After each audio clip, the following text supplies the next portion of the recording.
Happy holidays, everybody. Santa Laz. Santa Laz is in the house. I actually got a little Santa over there. Should have brought him here, right?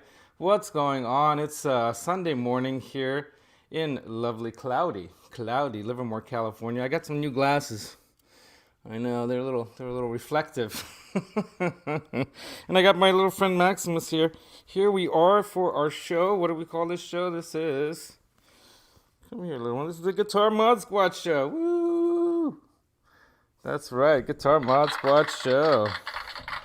Awesome. Hope you guys could hear me. Isn't he funny? Yes, you're a very funny little bird. Let's see what we're gonna put Maximus in this little warm spot. He likes to go in there. Hope you guys can hear me okay. Let me get the chat going here. Already got some comments. Looks like we had William De Silva in the house. What's up, William?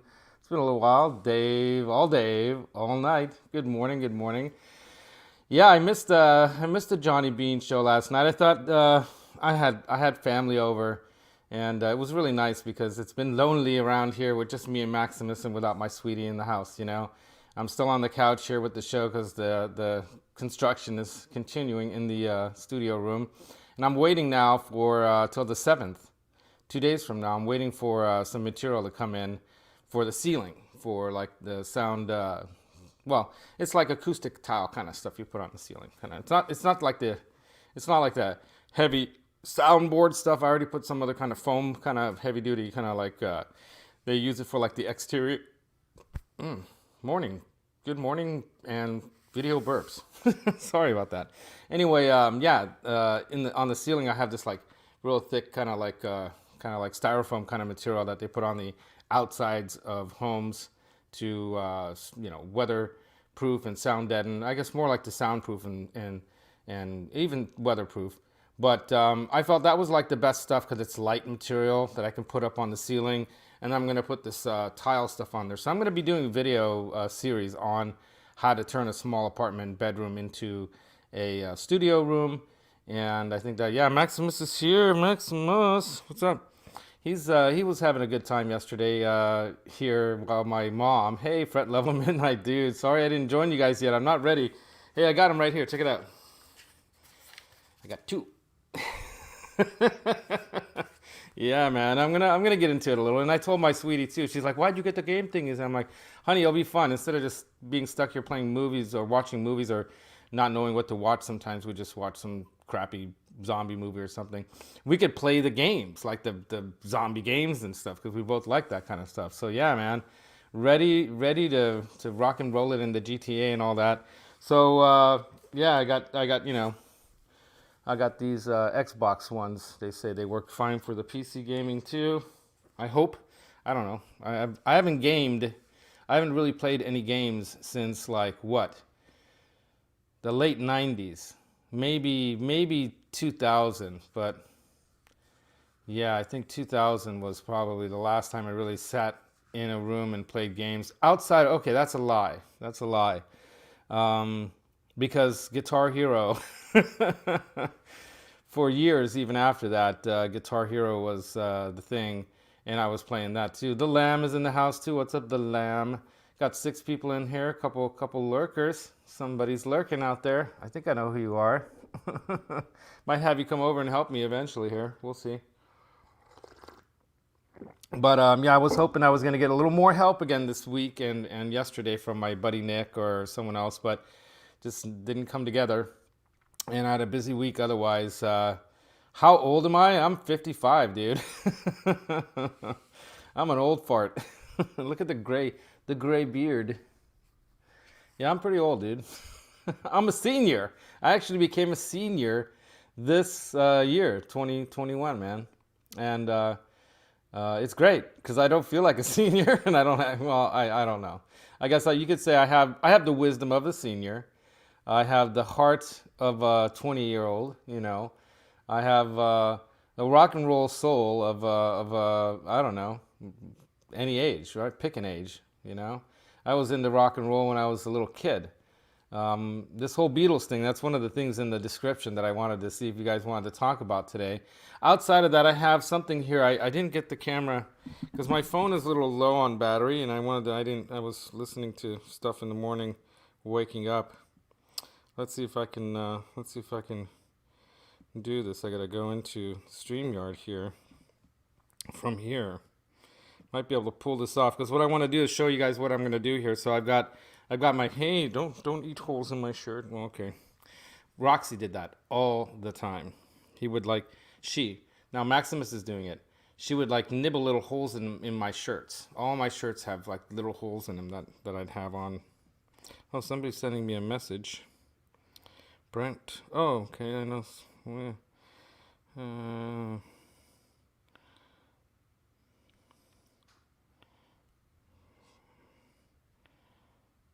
Tomorrow is on. Yeah, I'm hanging out with this guy to go play some golf. I've been wanting to get into golf, and his grandpa invented something. I don't want to get too into it because then people might figure out who he is. But the point is that he invented something, and so that's their business around that invention to some degree. And he's got a bunch of clubs, and I'm gonna buy a few clubs from him, and then we're gonna go play a 9-hole of golf. So I'm just letting him know. He just sent me a message. What time and where? So he might be lurking. I don't know, but I'm not going to give anything away. I'm not going to give anything away as to who is who. But yeah. Well, I mean, I could probably give away something. But the bottom line is that tomorrow is going to be a super fun day for me, man, because I've been wanting to get into golf a little so I can get out and exercise a little more outside of the yoga. And I was thinking about joining the gym again here. Because it's super cheap right now. They're doing all these crazy deals. They're trying to get people back into the gyms. But I don't want to go anywhere like that yet because of the, all this stuff that's happening around the world. I can't say, hey, Stephen Franklin, Magic Man's in the house too. What's up, dude? Yeah, that cabinet you got me. I guess you said it's a Langner cabinet. So, I haven't heard of Langner, but there was a lot of stuff out that I kind of stepped away from the music scene for quite a while when I was married and stuff. Roxy. See, I start calling Maximus Roxy because it's just automatic. Maximus, are you eating holes in my shirt? Anyway, but where was I going with this? So yeah, so I've got this guitar over here. I want to get this phone set up, so I'm gonna turn off the phone. Okay. And I'm gonna try to. I don't know if you can hear her doing this like clicky noise where he's like snipping off chunks of my shirt. Thanks Maximus for wrecking my. I have so many T-shirts. I was going through some of my stuff. Do you guys have like a lot of stuff? Like, I'm pretty good.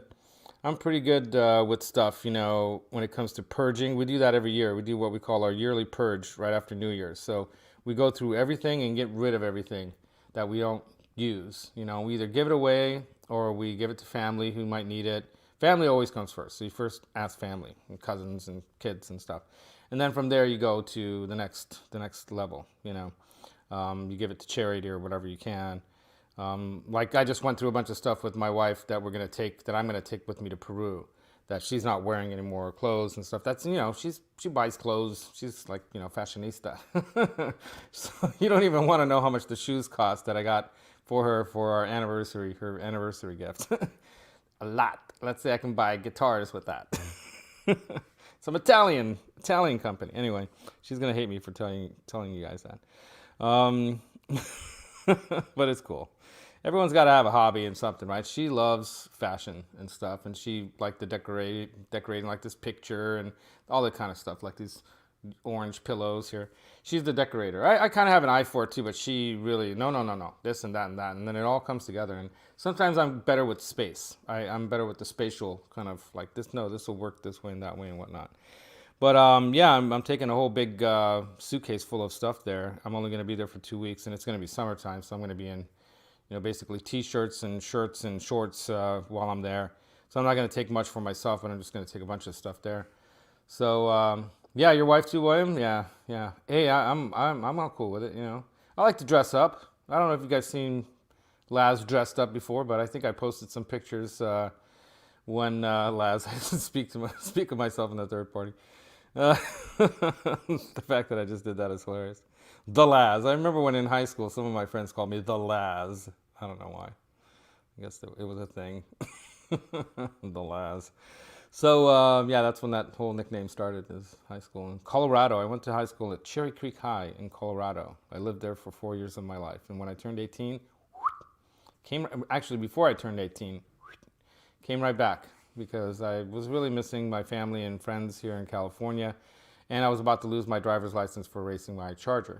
So I needed to I came back to California so I could start all over again. And I didn't even tell them I lived there or had a license or nothing. I just, you know, got a driver's license. So yeah, what does Threat Level say here? My wife loves her makeup and hats. So my wife does not, she's not good at the makeup thing. You know, she doesn't have patience for stuff like that.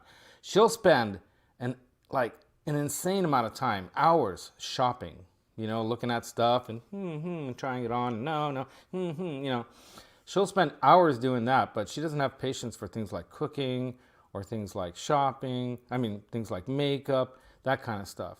Whereas, you know, it's funny. Yeah, she doesn't, you know, but she does an okay job with the makeup. She doesn't really need a lot, but she still, you know, yeah, but you can't hate given my gear obsession, right? And that's what I use as an excuse. Like if she wants to get a crazy cool pair of boots, or, you know, like those UGG boots, they're like $200-$300 UGG boots and all these kinds of things, you know, it gives me an excuse. I can go out and buy a guitar. I'm like, yeah, you know, honey, my guitar here is probably worth more than what it was when I bought it. What can you say about your boots?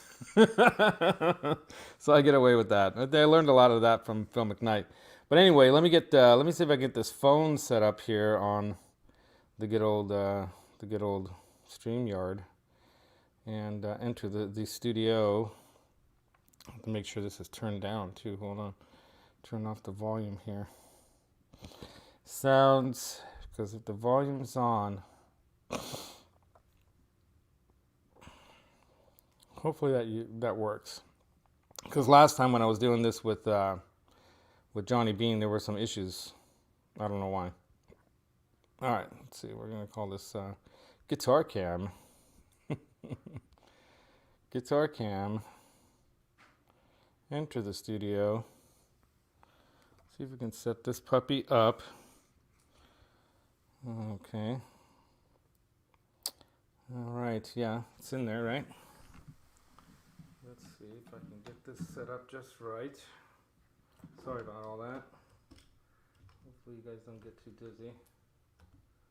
And I gotta make sure I don't push a button when I slip this thing into its position. Ah, why is that doing that? Yeah, it's this really cool little tripod thing. Works pretty good. There we go, drop her in there. Tighten this on. Okay, and oh, hold on a second. Let's switch it to this view. There we go. All right. How's that? Maybe I should go closer, right? Go closer, closer, closer. Maybe go up higher. Is that good? Pretty good. So this is the Ibanez. This is the Joe Satriani, the JS1 1990 build. That's right. That's good right there, right? And basically all I'm going to do here is my standard kind of cleanup of this. So yeah, so we should do this. Ta-da! J.S series. There you go. Joe Satriani series. First year model that I bought at Guitar Center used section. $5.99. They had no idea what they were pricing out. They thought it was, I think they thought it was like a JS 100 or something, you know. They didn't even have a number on it. They just said 93 vintage guitar, and so they got the year wrong. But even then, I thought they way underpriced it. Considering this guitar is 30 years old. Let me pop, you know what, I'm gonna pull this off here. So one thing I need to get is some strap locks for this. That's the only mod that I'm going to do to this guitar. Well, you know, you never know. Let me go like this way. Oh, both camera. Oh, okay, let's see. Which camera should I show it on? This one? Look at the condition of this thing. It's immaculate. There's not a ding or scratch on it, really. I mean, the only thing is in the back, there's a little bit of, see that? Little bit of buckle rash or whatever right there between the neck plate and the I guess, what do you call that? I guess you would call that the bridge cavity. I don't know. The back hole. And then it's got you know, this plate here for the electronics. It's got push-pull pots. So let me angle this way now. So it's got push-pull pots, right? And this is the Ibanez, I guess the licensed Floyd low trem, not the low pro, because that came out in the following 3 years later. But it's the low trem, and it's got the PAF DiMarzio in the neck. Whoever was playing this had this thing with the position of the pickups as far down as possible. So I guess he wasn't even using them. Just wanted to keep the magnets away from the strings. And then obviously set up with that right there. So I figured while we chat some stuff, maybe we can talk about, yes, made in Japan, William De Silva. You want to see the, well, for a second there, I had a heart attack. I thought I'd I don't know if you could see that. Made in Japan. Trying to get the light to hit it just right. Anyway, made in Japan. Yeah, anyway, I don't have the best lighting here. Made in Japan, serial number 000916. And I even sent an email to customer support at Ibanez. And they did confirm that it is a 90, which is the first year model, Joe Satriani signature guitar for $599. Hey, Deja Voodoo. Boner Jams. No, it's just a 6-string, dude. It's a Satriani. He plays 6 strings. I've got a 7-string. You know that one that I have, I bought from my buddy Jack the Rabbit, is what he goes by here on YouTube when he's on YouTube. Oh, Magic Man offers free guitar clean. Hold on, let me put that. Oh, that's really cool, dude. Right on. But you keep their guitar, right? I'm kidding. Dude, Magic Man is a super cool dude. Can I tell them what's happening, Magic Man, or should I not? What we're gonna be doing? You tell me. But yeah, I decided I'm gonna buy some for the cabinet I got from him. Oh, we got someone from Russia in the chat. I think that might be somebody. You know, shouldn't be here, so we're gonna block that user. Goodbye. You don't come on someone's show and not say hi or whatnot and just start putting up web stuff. Nope. So yeah, the Boner Jams. Dude, I'm still waiting for my shirt. I'm gonna keep rubbing that in, dude. I'm gonna I'll pay for a new one. I don't care. I sent you $1. That was kind of, I think you guys were being silly that day. Like buy a shirt for $1 thing. Never got mine. But I do want one, man. I want one of the originals. I want one with the whatever that guy's face is. That's not you. Is it? I think it's some like from some movie. Anyway, but I didn't see that movie, but I think it is from some movie. Floyd Pop in whammy bar. So this one does have the whammy on this one is the kind that you just pull it out, you know. That kind. Right? So yeah, this thing, dude, it's a Satriani guitar, man. Ain't no schleppy guitar. It's a Sachi. It's a Versace. So what's going on? Yeah, right, man. Hey, I was laughing the whole time I'm there. I even asked them to restring it. No, I didn't ask them to restring it. I asked them to tune it for me so I can play it. because I'm like, okay, this is gonna take me forever. I'll drive everyone nuts out here. How about one of your guys who knows Floyd's just tune this real quick? So they took it off, brought it back all kind of shined up and tuned.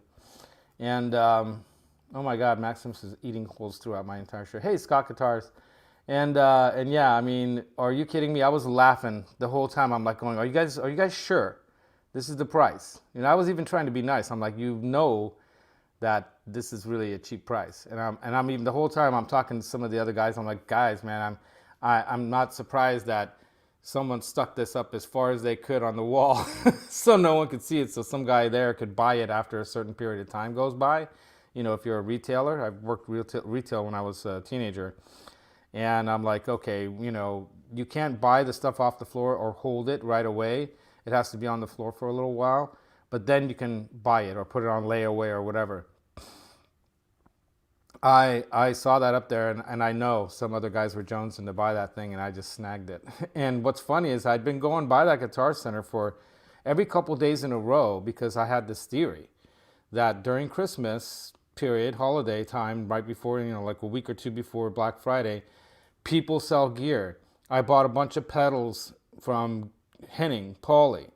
Dave Friedman's going to sell a bunch of his stuff, but he's not doing it. I think he's going to start doing it soon. I think he's going to start putting some of this stuff up. So go to Dave Friedman's, Friedman Amps, go to Dave Friedman's website and go to his Facebook if you want to buy some of his gear. I mean, he's going to be clearing out heads and everything. I'm actually going to email him and ask him to get, if he has a particular head that I really want, that he might have, I really want one. One of two signature heads that I want. Either a Steve Stevens, if he's got one, I really want one of those, or, you know, or it's going to be Jakey Lee, the red one, that, like, one other YouTuber has it. Louis the Tone King has one of those recently. I want one of those, or both of those, but really I can't afford to go crazy. Pardon me. In the morning I get the sniffles because I get the heater on and all this dust blows around. But yeah, talking about the gym and working out and all that, I'm not gonna do that until after I'm back from Peru, because I've got to kind of be in a quarantine zone in a sense before I leave, just to be safe. So I don't know how loud this is gonna be, y'all, but let me go ahead. I've got my Music Nomad tools here, which are really helpful. And I've got, you know, my Allen key for this. I even ordered some more, some of the gear that I'm going to be giving away during the 12 days of Christmas and holiday giveaway thing that I'm doing.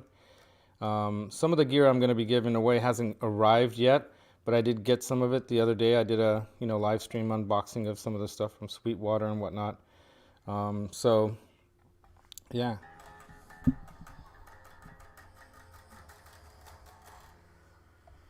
Yeah, I guess I gotta pull this off the back, right? Let's do that too. So, you know, you got these Music Nomad things are pretty cool. This is a nice, like, truss rod kind of tool for certain guitars, and has like a little screwdriver thing on one side. So I kind of like that. I'm gonna go and use that for taking the back plate off here. I should probably turn this over here, right? Can you guys see what I'm doing? Taking off the back plate. I have another computer over here that I thought I might need to use to see the chat, but I can see it okay. So I'm just going to take that off right here.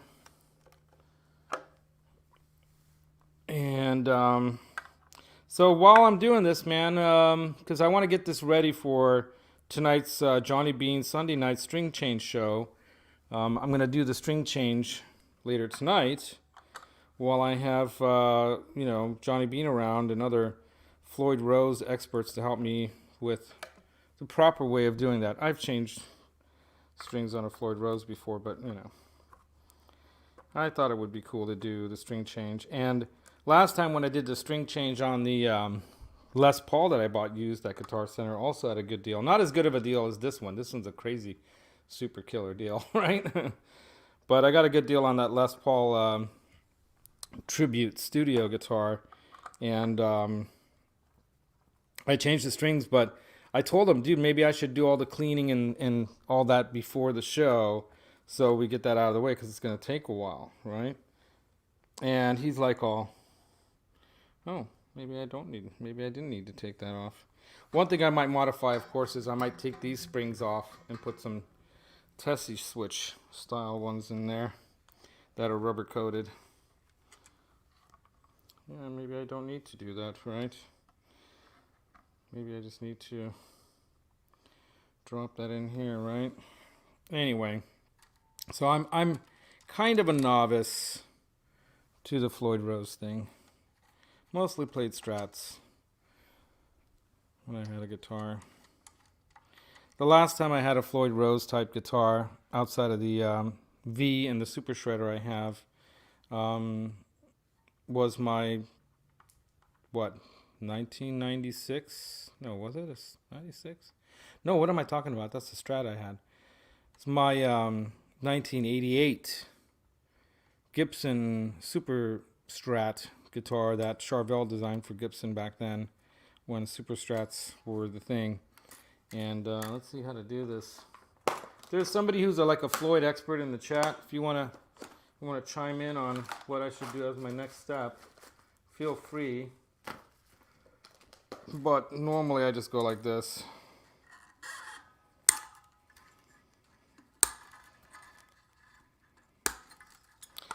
And I will recycle my strings. If you send your strings to D'Addario, they'll recycle them for you, which is really kind of cool. So let's talk some stuff here. Let's see, what do you guys think? I don't want to rev amp it because it seems like a distortion only amp to me. Yeah. If you have the key intonation tool, it's not too hard to intonate them. I have a nice one from Skyscraper Guitars. Yeah.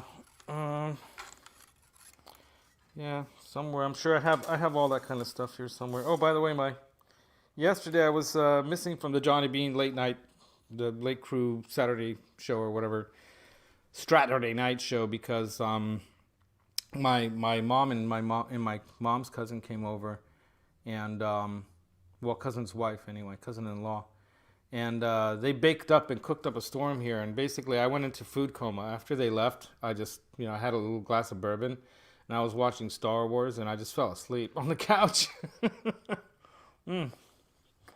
She made these really yummy tasting kind of lemon flavored like scone like things. They're like scones. I gotta get the recipe because I love scones. And yeah, I like to cook. It's one of my other passions is cooking. I like a lot of things. To be honest, I find a lot of things in life interesting. Now, how do I take this out? So these are locked in, right? So I gotta take it out of here. How do I do that? How do I loosen the screw? How the hell do I do that?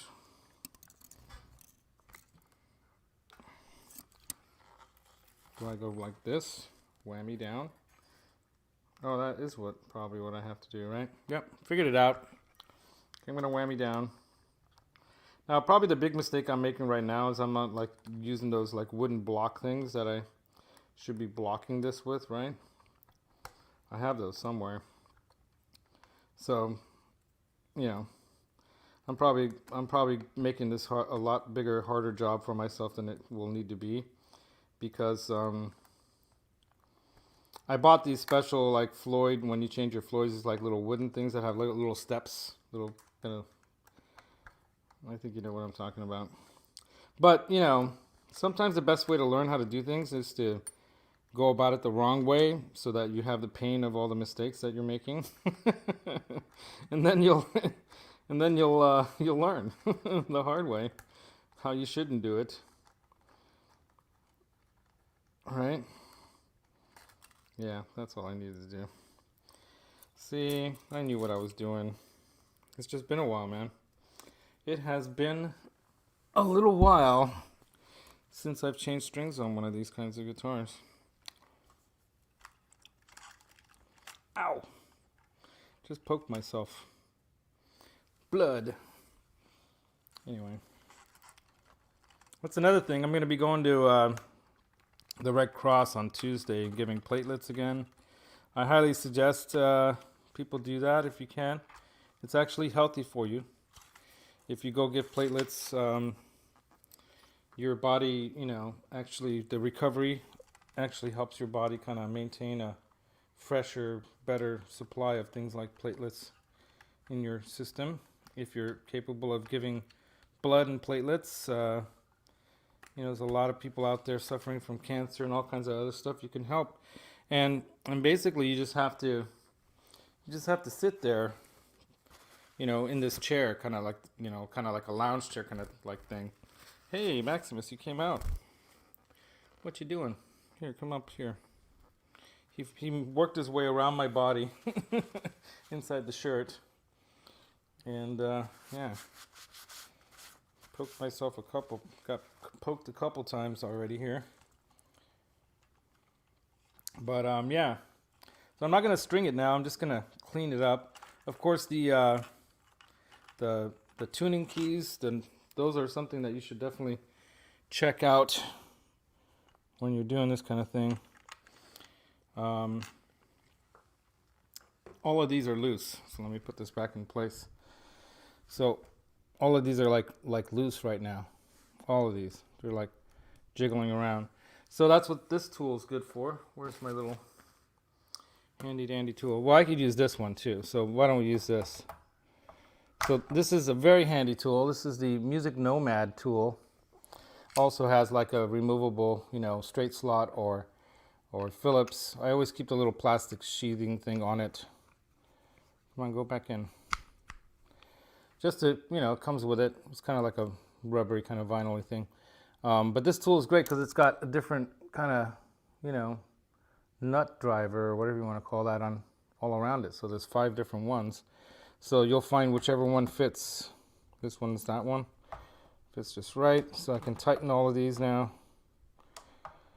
Tighten them down. You don't need to tighten them too much just so that they're tight enough, right? But you don't want them to be loose. Here we go. So what else did I want to talk about? I want to talk about the Beatles thing. Who else wants to talk about the Beatles thing? Fred Love Mcknight is... He should have left the strings on while Johnny's show tonight. Well, that's the thing, dude. I want to clean it. And last time it took pretty much the whole show for me to properly clean, dress the frets, on that Les Paul. It was way dirtier.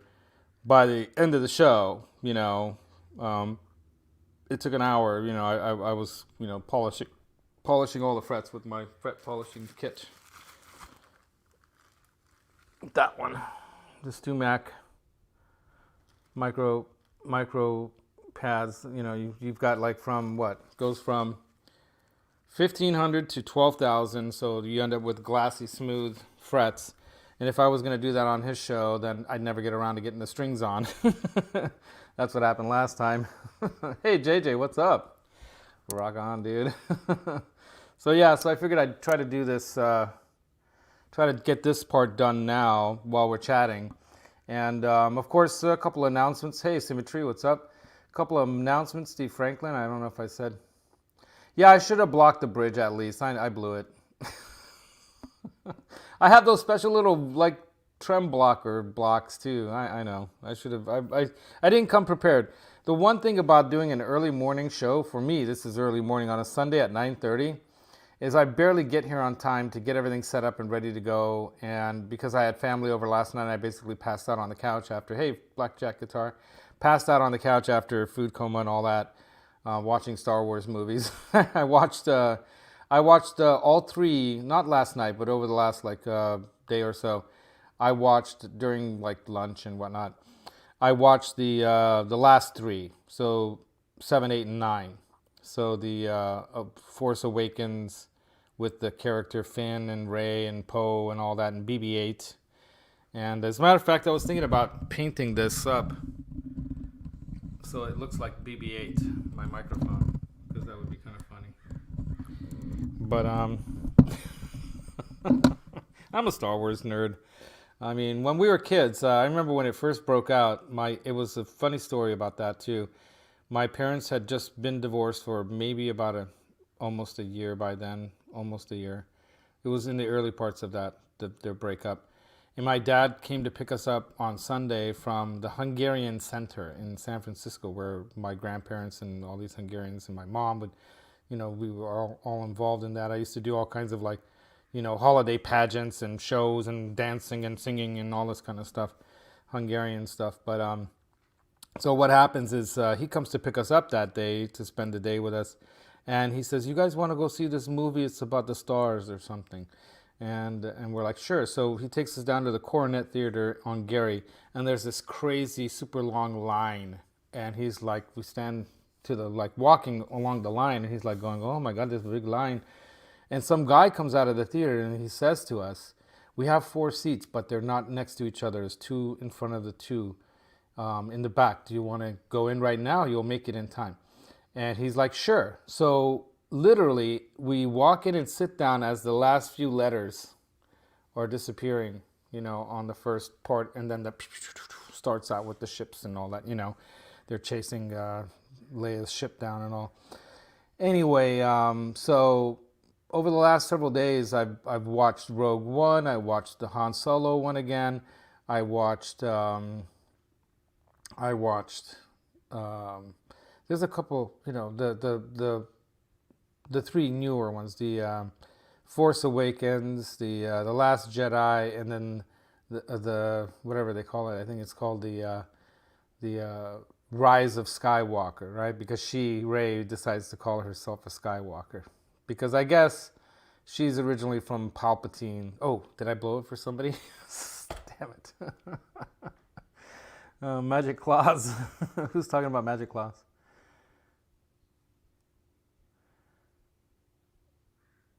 Yeah, that's funny that you mentioned that. So actually, Hungarians are very European. So Hungary, pre-World War One, the Austro-Hungarian Empire, the Hungarians were very European. They were, from when they came into the basin there, the Carpathian Basin, and they lost about 2/3 of their land after the Second World War because of the Trianon Treaty, and the French just decided to chop them up. And it wasn't necessarily that they were troublemakers, but I think there were certain things that other countries didn't like. I don't know, whatever. I'm going to get into the politics of all that because I understand it to some degree. But yeah, my family had to escape. My parents met here. They escaped from Hungary during the '56 revolution because my dad was a young border guard in his early 20s, like maybe 20, 21. Yeah, maybe 22. And they were helping Hungarians escape after they had lost the revolution, and he barely escaped with his, by the skin on his teeth before the Russians got there, and they were gonna, so he had to escape. And then my mom and family, she was I think maybe 12 when they arrived here, but they were in I guess you call a refugee camp for 2 years before they finally made it to the U.S. And they came to the Bay Area here because they had some distant family member who was able to help them out get started, But they co-founded the Hungarian Center. It first started out as the St. Stephen's Club, and St. Stephen is the first canonized or the Pope canonized King of Hungary. So St. Stephen, if you look into the history, and Laszlo is actually one of his sons, and it was one of the greatest knights of Europe in his day. He was known as, it's kind of interesting because he actually, his weapon of choice was the lance. And the mythology of Lancelot is kind of interesting because he was the greatest knight of his day. He became the king. At his time, there was no one that could best him, and when you translate Laszlo to the French or English, it's Lancelot to the French or English. You probably also heard it as Ladislaus, but I think that's a Polish or some other, maybe some other Slavic thing. But the Hungarian language itself is unique because it does. It's its own language. It's not connected to any separate, any other branch of languages. So it's ancient. It goes back quite far. And there's some writing that they call Rovásírás, the original alphabet of the Hungarian, or the writing form is cuneiform kind of writing. So yeah, Ladislav is another version, right? So I've learned that writing to a little bit during Scouts, because when I was a kid I was in Hungarian Scouts, and it was really fun. It was really cool. I really, now I looking back on it, I look back on it and that was fun. At the time we hated it because we wanted to be Americans and we wanted to go to the American Scouts, so we did both. The Hungarian one, we had to go to Hungarian school on a Wednesday night. You know, we hated it because we had to learn Hungarian history and Hungarian and stuff. But now looking back on it, I'm very, very, you know, glad that I had that in my upbringing, because I got a bit of both American and European culture, and being raised in both is kind of cool. Right, Maximus? Maximus is in the tree, literally. Look at that.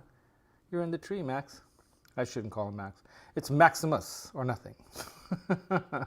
So yeah, so Ladislav, that's right. Yeah, it is pretty interesting, yeah. Saint Stephen with a rose. So so I should have gave him a Hungarian name, right? I could have called him something like Zoltán. But yeah, let's get to this thing here. So I have all my my little trusty little, like, you know, cleaning cloths and all that.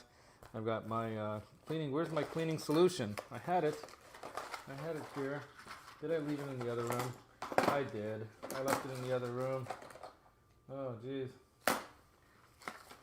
I left it in the other room, it looks like. But yeah, I'll have to run over and get that. But I figured I'd do, you know, we don't have to do this during the show, but because I got 15 minutes left, we can just chat and I can just watch the chat. But you guys want me to clean the fretboard while we're talking? I'll have to just go get the stuff. Tell me. Yeah, Zoltán is a Hungarian name. Yeah, Zoltán is definitely a Hungarian name. Yeah. You know, and then like, you know, they have that thing in that movie Big, the Zoltar. We actually found Zoltars all along our trip in the Southwest, and I have I'll go get the cleaning solution, and I'll go check the nut plate to be sure it's tight. Yeah, I checked that too, but I'll even, is that with the screws in the back, right? Yeah, let me do that real quick, and then I'll go get that stuff. Oops. Yeah, that's a good point, the nut plate. Yeah, you gotta check all this stuff, right? Come on, go in. Gonna make sure everything is tightened. Oh, I think that might be a hex. Oh, I don't have great lighting here. Now here's something else that's here's a tip for you all. I've got one of these that I keep in my little toolkit that I take with me whenever I go to a gig. Because if you need a light in the dark and you need to use both of your hands, watch out, Maximus, you can put this on your head real quick and turn on the light, right? And voila, there you go. You can see things like that is a hex. Yeah, so let's check what size. Let's check what size that is. And it even has the red light too. So if you don't want to have a bright light, you can have the red light. Roxanne. Okay, yeah. I was thinking it might be the same size as the tuner, the bridge block thingies, or not the bridge block thingies, but it looks like it's a different size. Yeah, so I'm gonna have to find the proper key for that. But I'll check that before I string it tonight. How about that? But at least these things are on here tight now, right? These are all nice and tight now. That's really important. So let me go get that stuff. I'll be right back, and I'll get the Zoltar card and read that to you guys, because it's yeah, it's a Fujigem beauty, all right. Absolutely, dude. The thing is sick. I mean, just look at that. This is 31 years old. Look at that. Oops. I should have known that was going to happen. What was that? What just fell? Oh no, the little bridge blocks. Damn it. I'm going to have to find all those because I just heard a bunch of them drop out. Oh, let me see how many dropped out. 1, 2, 3, 4. Yeah, 4 of them dropped out. Anyway, hopefully it's not going to matter which ones are which, but it might. Might get titanium ones if these aren't already titanium ones, right? Dang it. Well, that sucked. Well, I found one anyway. Now I'm going to have to find those. See, that's what happens. Oh, there's another one. And see, these are the lessons you learn as you go.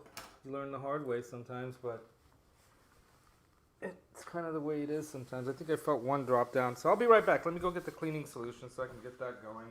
And I'll get my Zoltar card. Maximus, you are the Maximus. I know I have it somewhere close by.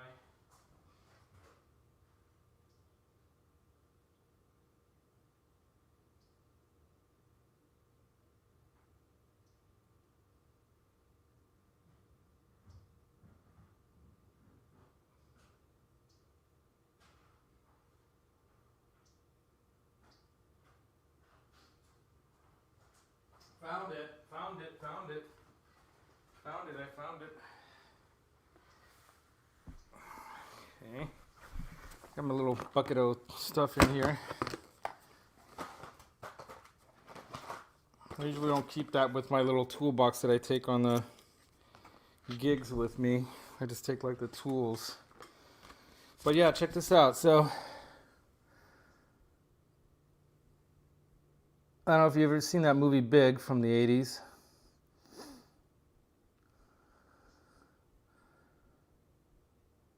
Oh, Tessie Switch. Yeah, I noticed that Tessie Switch does have better prices. And I bought a bunch of stuff from Tessie Switch. As a matter of fact, I was going to buy the, because they had one in stock. I was going to buy the, what do they call it? I was going to buy the Vega Trem for my Strat that I'm modding from them, from Ifutone. But they were way higher priced. I found it much cheaper from a local dealer, a small shop out of Oregon, and I bought it through Amazon. So I got the free shipping and everything. Hey, Ed B. Metal, what's up? Matthew Stewart, hey, hey. So yeah, I ended up buying it from, but I have a bunch of stuff from Ifutone. Yeah, his prices are good. So yeah, I have a Zoltar Speaks. So you know, you have these like Zoltar things, and you pay the gypsy Zoltar thing. And we actually, on our way through the, we decided to go through the Area 51, Area 52, what is that called? Area 52, no, I'm confused. Area 51? Yeah. We went through that, you know, the alien zone or whatever. We went through there. Yeah, they got a lot of cool stuff. I'm not going to talk bad about Ifutone. They're cool. That guy's awesome. But yeah, bottom line is that, yeah, I might replace these, maybe. I don't know. Because the ones that came originally on it are probably not titanium, right? But, you know, I'm not such a good player that kind of stuff should matter that much. But I do like to have good stuff. Janice Lala in the house. What's up, Janice? Oh, was it really? Wow, that's very cool. Yeah, man, that park, right? Or was it like, yeah, it was at some park. Yeah. But that was a really fun movie. Yeah, the Zoltar turned him into a little guy. So my Zoltar card was kind of cool. It said, oh, this is Ladani's. This is my wife's. Okay, this isn't mine. Mine's somewhere else. But hers is funny too. I'm not gonna read it. It's her personal Zoltar message. But I had a really good one. It was interesting that it had stuff to do about creativity and whatnot. Not necessarily about music and specifically, but it was talking about you know, to keep pursuing my creative things, which is like this stuff, right? So yeah, I'm gonna have to find all those little blocks that just fell all over the place, but I'm not gonna need them right now. Because right now I'm gonna clean this, and then you know, I asked earlier if you guys want to talk a little bit about the Beatles thing. Have you guys seen it? Have you seen the Get Back show yet? It is really, really good in the sense that it really kind of puts you in the room. It's like you're there with them, right? Puts you in the room, and you really get a feel for, you know, what it took for them when it came to you know, the music that they put together. So I got, you know, all this like cleaning stuff here. Let's see, cleaning and prep, fingerboard cleaner and prep, Dunlop. And let's see, we got the guitar body formula number 65 guitar polishing cleaner.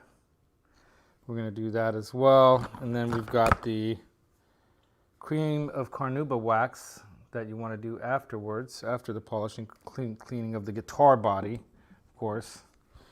And I've also got lizard spit, but I'm not going to use that.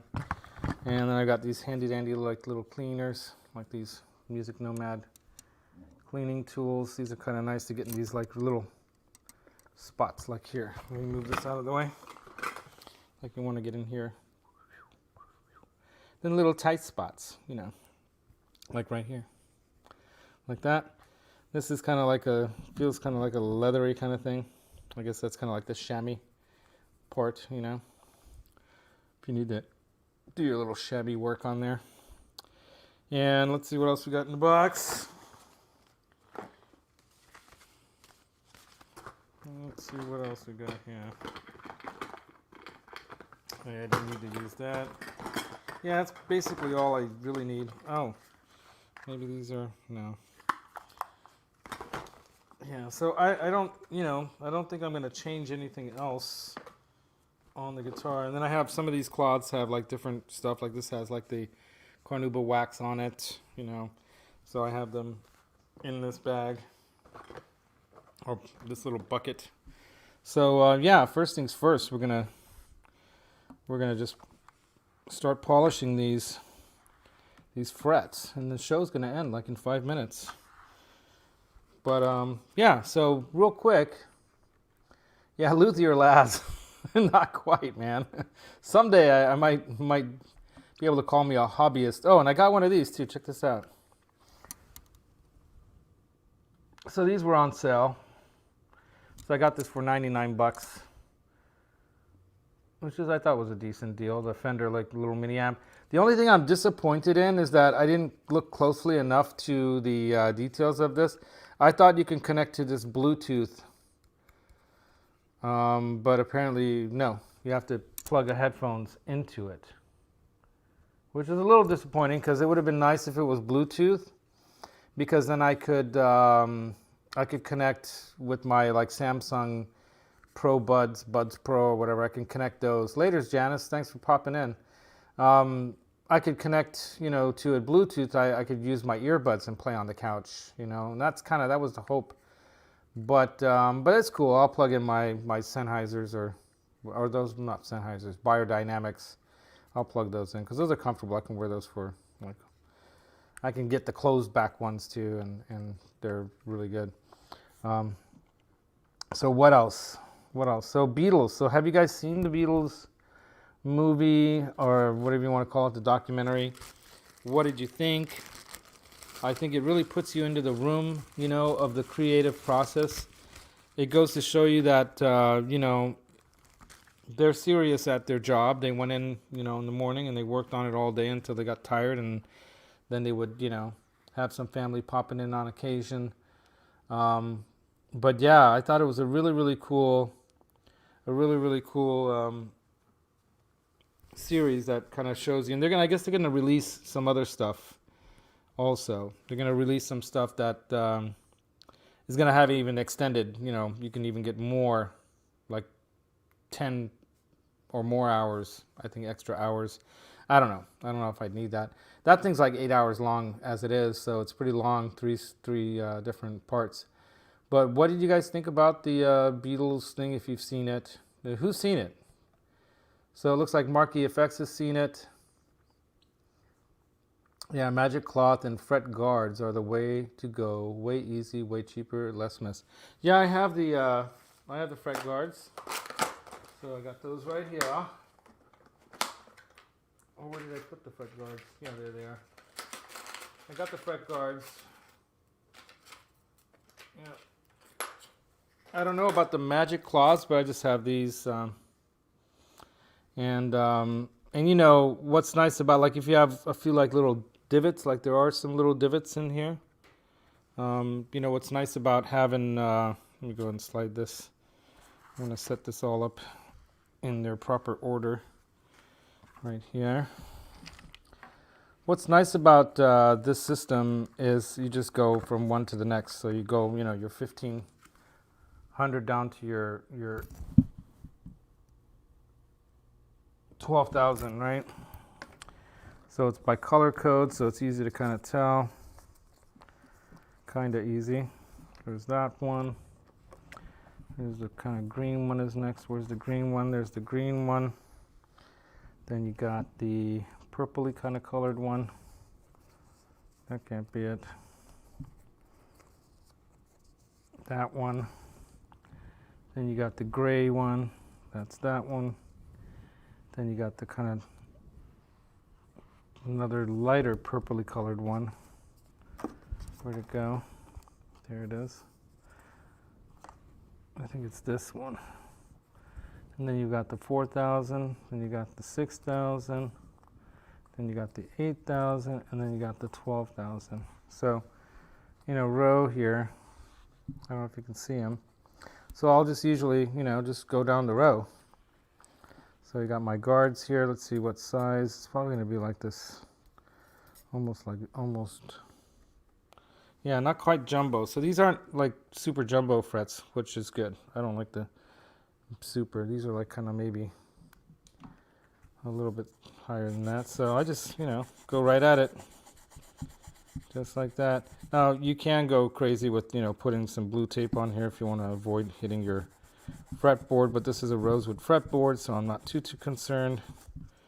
And there, you know, you can see that there are some divots or little worn spots. So whoever had this guitar did play it. You know, you have that buckle rash on the back. They played it, and there are some like little divots here that are coming out. So that first step here. I also have this file here too. So this one is like a little bit quicker job for some of this stuff. All right. And you can get like the sides like this a little bit, crowning it or whatever you want to call that. It's not like I'm not having to like necessarily crown this again, right? So just kind of polishing out that divot. You can also, you know, bend these a little bit like that. You really need to kind of get in there without wanting to too hard. You know, you don't want to rub onto the fretboard by accident. And just, it's not going to hurt it too much if you hit it a little bit, but so it's taking out some of those divots. But yeah, there's some pretty deep divots on here, I'm noticing. Now that I'm polishing them, they're popping up. You can see them, right? So this is a process. It's going to take a little while. Got to go through all, you know, these, but I'm just getting it to the point where I don't see the divot anymore. And it's still kind of there. It's going to take a little while. So yeah, that's the thing about this. You know, it can take some time, and I didn't want to do this on the string change show. I just wanted to do the string change. And it's going to be a challenge because obviously now I didn't block the trem like I should have. And yeah, that was a mistake.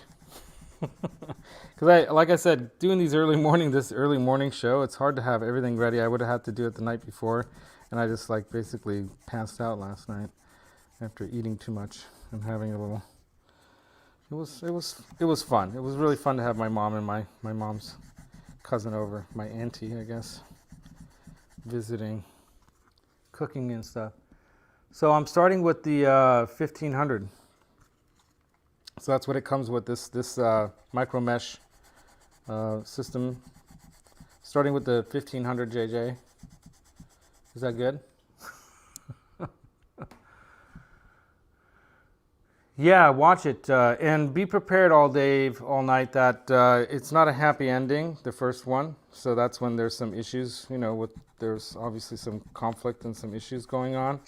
And I don't want to spoil it for you, but I don't think it's a big surprise that they were actually planning to do a TV show, and they were getting together for a couple weeks to prepare to do the TV show. And they thought it would be cool to kind of shoot a behind the scenes of that preparation, and that's why it starts out in like a movie studio kind of a room. But then they decide to write some fresh music, because that's what they're all about. So that changes it. It changes the entire game. And that's kind of their, they're creators. Yeah, don't make the frets too low. I know. Yeah.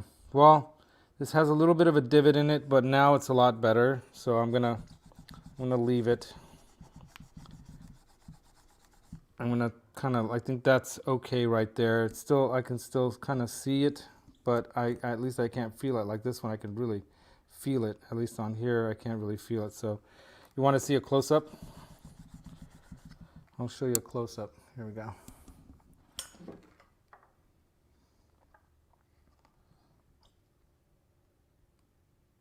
Okay, so I don't know if you can see the divots in it, but you can really, oops. You can really see the divots in, let's see if I can get the light right. There you go. See? You can kind of see the little bit of divots in them. So here, this one, I've kind of polished the divot out for the most part. You can still see a little bit there on the G string spot, but it's not that bad. So I'm going to leave it like that. Yeah, I don't want to take too much off. All right. Don't want to take too much off. So now I'm going to go through with the rest of them. And, the show's basically over. It's already 10:35. But yeah, we can finish the conversation about the Beatles thing real quick. And I know that Mike, normally China Mike comes on at 10:30, and that's why I did my show from 9:30 to 10:30. So I wouldn't go into his show, but he's not going to do a show today. So I don't mind going a little long if you guys don't mind hanging out a little longer. There's 18 people in the chat. Holy mackerel. Hey, everybody. It's awesome, man. 18 people in the chat. We'll stay live as long as you guys want, because later then Pete comes on, Pete Thorne, at around 11:30 or noon or 11-ish. So now I just go down the line.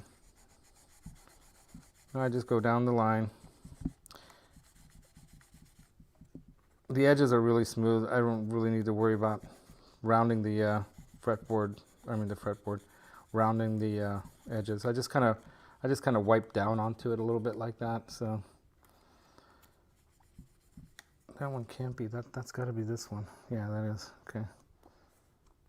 Yeah. So this is basically a long process. You can go as fast as you think you can,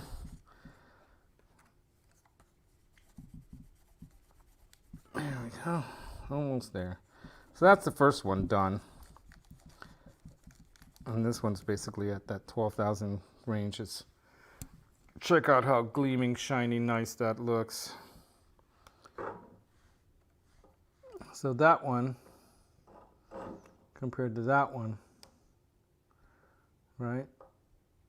Nice and shiny. I'm trying to get it so it shows the shininess. There we go. See how that gleams compared to these? So that's what I'm going to do here. I'm going to probably watch another movie or something as I'm... Oops, what happened? Oops, I got to tighten this. There we go. There we go. Hopefully I'm not pushing a button here that's going to mess all this up. Anyway, so yeah, what else about the Beatles? So, your eyes, yeah. Sorry. Yeah, keep rolling, right? I'll keep rolling, dude. I will keep on rolling then. So next fret. Here we go. Oops. Next fret. So yeah, the Beatles thing, man. Johnny and them, they talk quite a bit. Paul, who's a radio show DJ, host. Anyway, he knows a lot about the industry. He knows a lot about music. Obviously, he's been doing rock and roll and classic rock and stuff for quite a while. So he's pretty, he's very well versed in the world of the Beatles and whatnot. I'm sure he knows a lot of people and a lot of stuff. had a lot of interesting things to say. So watch their show too. If I woke up this morning and I had that on. I was listening to that. It was kind of the cobwebs were being wiped off my eyes and my mind. But yeah, really, really interesting insights on a lot of things. If you'll find while you're listening, pay attention to some of the things that they're working out. Some of these songs they're writing at the moment as they're working them out. The G has the G spot here. Has the most, the G spot has the most wear for some reason on the guitar. Oh my God, the double entendres here. But there are a lot of songs that you hear them kind of making up as they go. And for example, he was talking about they did the Imagine song, which apparently seemed like it was written by John Lennon, but you can hear them working on something that sounds like the Imagine song, but without the words yet entirely, And Paul had quite a bit to do with that. I think Paul and John together with Harrison, with George, they really were a fantastic trio of the right kind of musical talent to put together those excellent songs that they wrote. So they really were quite a unique collaboration of talents. And it's kind of cool, that if you look into their history, they obviously what they call it, cut their teeth on, working together, all those oldie songs. They even mess around on some of the older songs of theirs and some other tunes. And then, like what Neanderthal was talking about, they weren't shy about if they, couldn't play a certain kind of part. They would bring someone in. They were even talking about bringing someone in where John was saying, well, I can't play that on guitar, but you might want to bring someone in if you want it to sound like that. So they had enough confidence where they didn't feel like if they couldn't play the part on the keyboards, like they bring a guy in. They bring a guy in to do keyboards. Actually, it was by accident. He was coming for some other reason, but they just had him sit in on something, and then it started to kind of sound good and work. And so they decided to let him, be a part of the whole thing. I mean, by the end, the guy's in the whole thing at the end too. I don't want to give anything away. I want you guys to be surprised, just like I was, how it all went down. But I haven't seen that other movie yet, the one that Ron Howard, the one that he directed or put together, that came out a while ago, which was the Let It Be one. I want to watch that one now. So I got to find that somewhere out there. So what are you guys saying in the chat?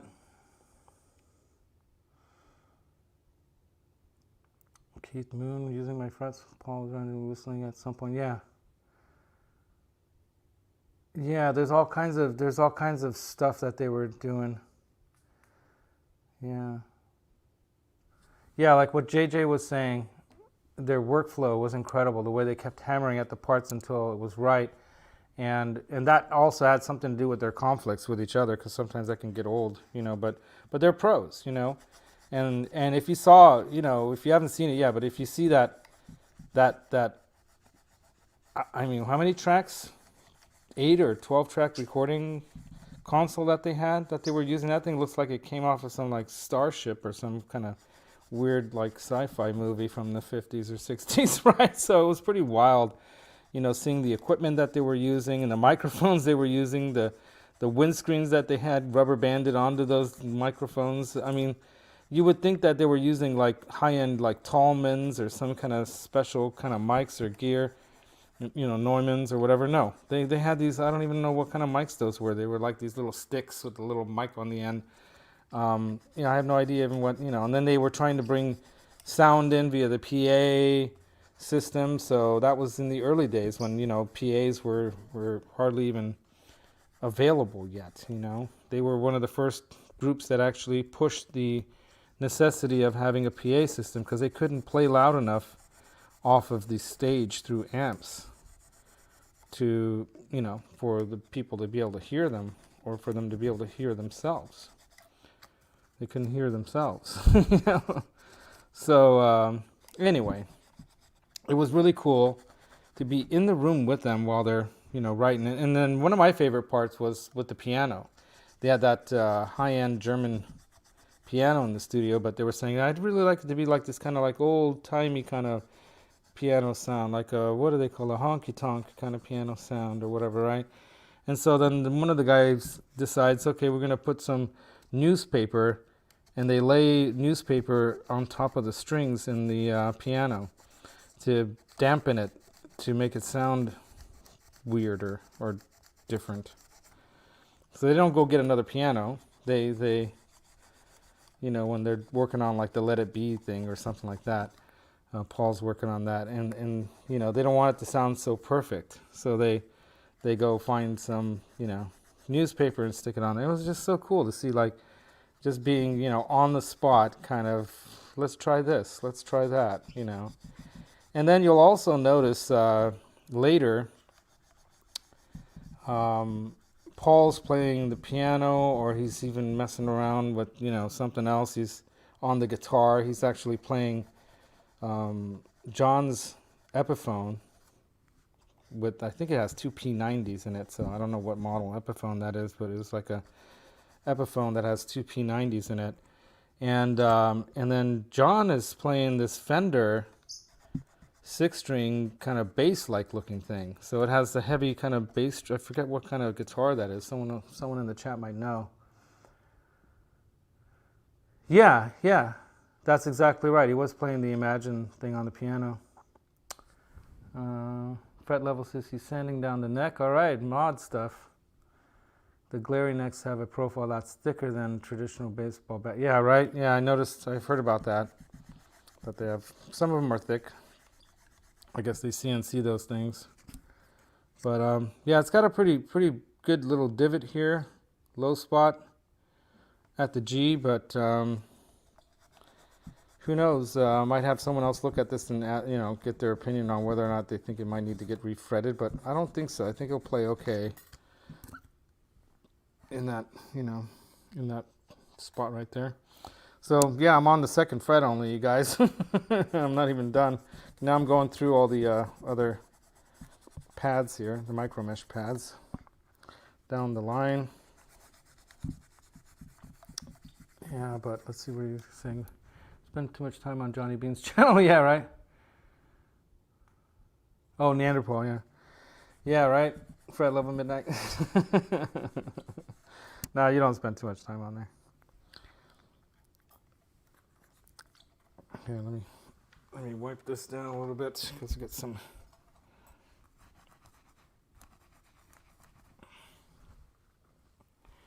So we're going through each one now. Yeah, but it was fascinating, you know. And then John's playing this this 6-string kind of partly bass, heavy. You know, it was like a special guitar. I don't even know what they called it. Anyone know what that guitar is called? And apparently the bass stuff there, you know, there's a lot of other music on it where it's not Paul playing bass, but it's John playing that guitar that makes it sound like a bass part, kind of distorted bass thing. So that was kind of interesting to learn about that. I thought that was cool to learn about. Yeah, so after I'm done with this, all these, it's going to take me forever. I'm going to polish the fretboard, clean and polish the fretboard, and then clean and polish the guitar body with this Dunlop system. So I have all the different ones for this. So Johnny Beane, you're a completely shaven podcast host. Hey, Johnny Beane is here. Heading out for breakfast. Right on, dude. Yeah, I'm having these little scone-like little cracker things, or little scone-like biscuits that are like a lemon flavor, really tasty. They're kind of like Hungarian scones.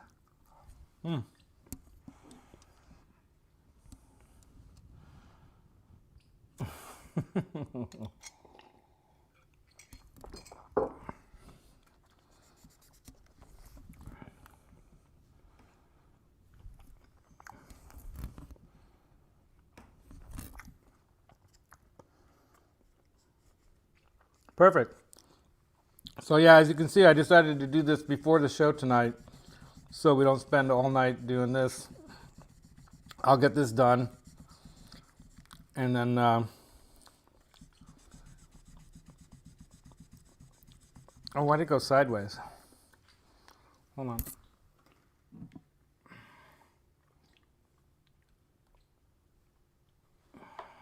on. Why is it doing that? There we go. That's how it's supposed to be. There we go. Yeah, Maximus. Maximus is on my head.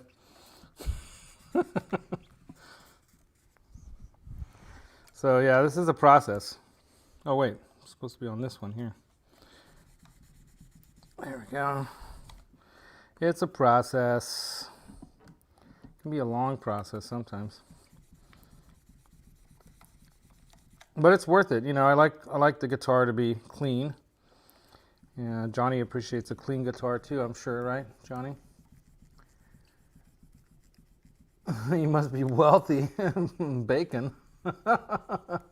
Dude, I had bacon yesterday for breakfast. I had bacon, the Farmer John smoked bacon, the thick sliced kind, and I had that with avocado, cream cheese on my thin bagels. Have you guys discovered these like little skinny bagels? Yeah, see you tonight, Johnny. Sorry I couldn't make it to the show last night. I don't know if you heard earlier, I passed out after eating all this food with my mom and my mom's cousin, my auntie. Yeah, I just food coma and then a little bourbon and then I was out. I fell asleep watching Star Wars and then I noticed you guys were on and I'm like, I'm going to sleep. I went to sleep. So I got my gamer machine controllers and all that stuff here. I'll figure it out and join up with some GTA tomorrow night maybe, or tonight maybe after the string change show, right? So hopefully you guys could help me out with all that. That's right, Maximus. I haven't bought bacon in some time. My preferred brand has become prohibitively expensive. Isn't that terrible when you get like ruined by something? Like you can only have a certain kind of thing. Like I'm like that with bourbon now. And I never was a big bourbon or you know, whiskey drinker. But I kind of got back. I got into the bourbon sipping over, you know, a big fat cube of ice. So I found this like thing that has cubes of ice that are like that big around. Yeah, they're about this big. They're even bigger than that. A big fat cube, like this big fat cube. And that's kind of good because they don't melt as fast.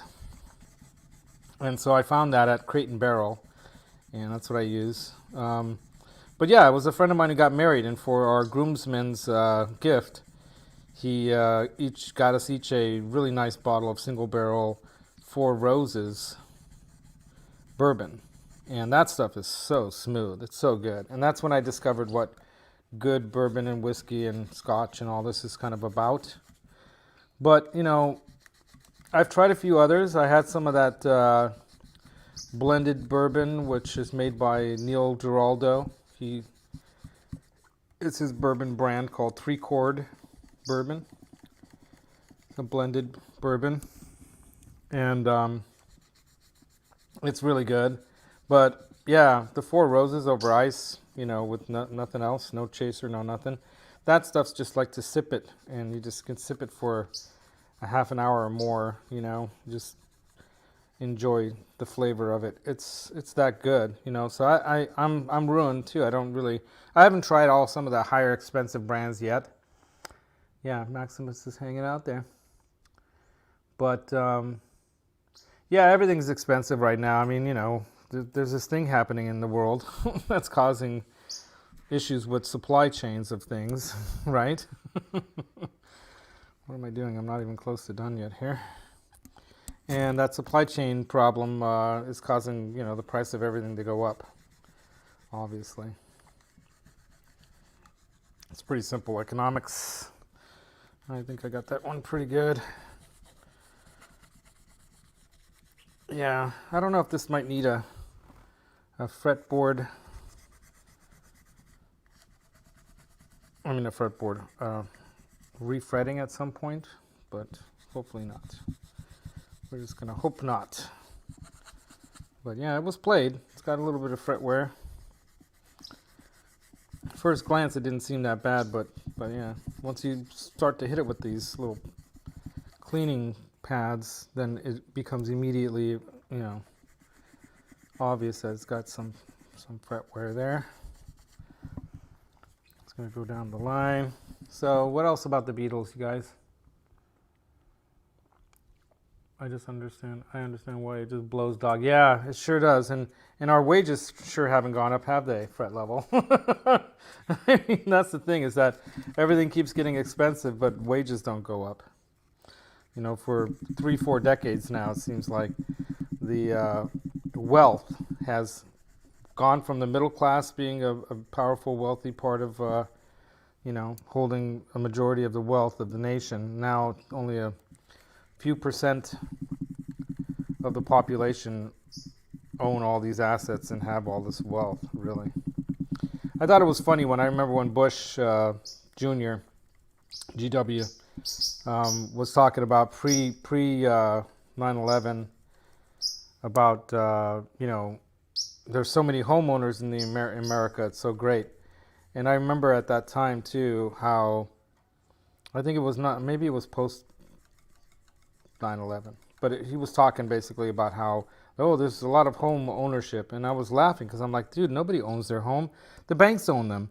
They might be living there, they're paying mortgages, but if this bubble bursts, which it did, you know, because they relaxed regulations on banks to the point where they're practically unregulated, you know. Now with Glass-Steagall having gotten eliminated too, they were able to combine, which I think is a total biased kind of thing, where, you know, investment banks and mortgage and lending and savings and loan banks can combine. Well, you know, if you don't think there's bias in what's going on there, and that's how they've been able to build up even more control and wealth over property and real assets and money, you know. So, and then even then they were doing all kinds of cheating things like Wells Fargo and Bank of America and all these places. They were doing all kinds of high level tricky cheating things that you and I would never be able to pull off or do, and if we did, we'd be in jail. How many of them saw jail time for that? None. They kind of got a couple scapegoats, but that was it. If you don't believe me, just watch Too Big to Fail. It's a really well done documentary movie. In a sense, it's kind of like, not really a documentary movie, but it's made kind of, well, gotta go over here. It's kind of made to be kind of like that, but it's not, you know. It's got some famous actors in it and whatnot. But the point is that like Christian Bale plays the character who does the bailout stuff, or not the bailout, the insurance thing. Can't think of it right now, but anyway, bottom line is that, you know, the rich people got richer and we got less and we're getting less. Yeah, right. Yeah, it's obscene, and it's going to be a problem into the future because it's going to create some unrest. There's going to be unrest when people are not being treated fairly. You know, I mean, we've already seen enough of some of the unrest occurred even during the whole thing that was going on, and there were a lot of, you know, riots and it has a lot to do with wealth. I mean, you could say that it's racial and whatnot too, and there's some truth to that, of course. But why did they create the whole idea of race in the first place? It's not a real thing. Look into the history of racism. It was basically a creation of Europeans created this idea of race so they can somehow get away with enslaving people and have an excuse to enslave people so they can have cheap labor, you know. And they'll find all kinds of ways to rationalize this. But the bottom line is there are some greedy, mean, evil people out there who all they care about is money and power. And they'll do whatever it takes to get it, build more of it up, and hold on to it. And there's no end. There's never enough. There's not enough for these people. They just want more and more and more, you know? So, yeah. separate and decide to gain government power, right? Yeah, and that's what happens, you know. Well, a lot of these people become members of our political process, or they just, in the background, they play both sides against each other, if there really are any sides in the political game anymore. There is. I think there's a difference, you know. But, yeah, you know, getting some of the real major changes done that need to be done to make it fair so that people can prosper and you know, have a future to look forward to. It's challenging, that's for sure. I've had to figure out my way to go about it, and it's not easy, you know. Had to take some serious risks to get to the point where I'm at right now. And thankfully, some of those risks paid off. Earlier on in life, they didn't. Thankfully, I have a really, really wonderful partner in my sweetie pie that, you know, she's gone along with some of these things when she wasn't really too sure how they're going to work out, you know. And thankfully, it's afforded me the ability to, you know, get some of the gear I have and do some of this musical stuff. Right, Maximus? That's right. You know what I think he's trying to tell me is I want to go back to my house and go drink and eat something, but I don't want to fly there. I want you to take me there. But I'm going to keep you here, Roxy. Keep you here, Maximus, because you're part of the show. I missed having Roxy on the show. And I'm glad Maximus is hanging in there with me on the shows here. Yeah, so what else is happening in the chat? Yeah, the rich getting richer, yeah. Yeah, there will be, well, trillionaire is pretty hard mark to hit, but at some point that might happen, but that's going to be a fascinating moment in time, right? Yeah. Yeah, that's exactly what happened. Yeah, so like what Fret Level is saying, this is politics talk, not Beatles talk. Anyway, let's get back to the Beatles. Yeah, he's pissed about politics. He wants me to talk something else, right, Fret Level? Right. So Maximus seems to be taking to you a lot more as time goes on since your wife's been in Peru. Yeah, and that's because he's a baby too, and you know, he is getting more used to me and trusting of me. He's ready to come down into my eyeballs here. He's gonna pluck out my eyeballs. But yeah, he's getting used to me. He's getting used to me, which is really nice. Yeah, this is pretty cool too, this music Nomad thing, because you can, you know, use it in various different, you know, iterations here. Go like that. I think actually this one's actually a little bit better in that position. Right? Cool, right? So we're coming along. I'm going to use this one. I have to do a lot more like this. Kind of a little easier to get on top of and not have to worry about do it at an angle.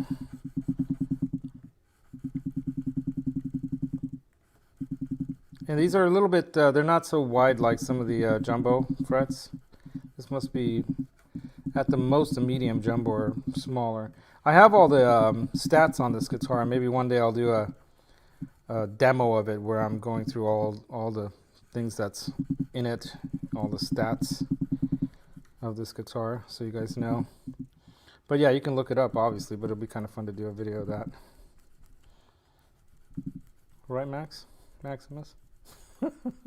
See him hanging down, looking at my eyes. You can fly there if you really want to go there, Maximus. You got to fly. You got to fly. You got to move your little wings. Get some exercise. Yeah, so, wow, it's already 11. Yeah, birds, dude, they're so great to have. Do you have any right now, or are you going to get another one, like, to add to the, he's pecking at my glasses. To add to the collection of birds, or do you want me to take you, Maximus? You want me to take you home to your little house?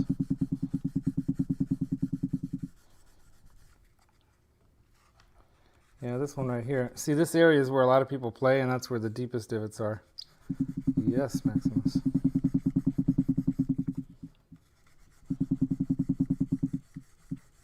The deepest divots. Yeah. All right, I'll take you. I can see that you really want to go. Come, come. Let go.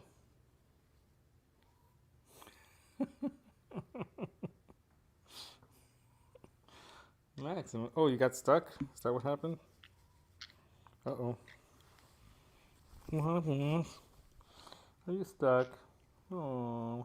Yeah, it's okay. It's okay. Your beak got stuck in my sweater?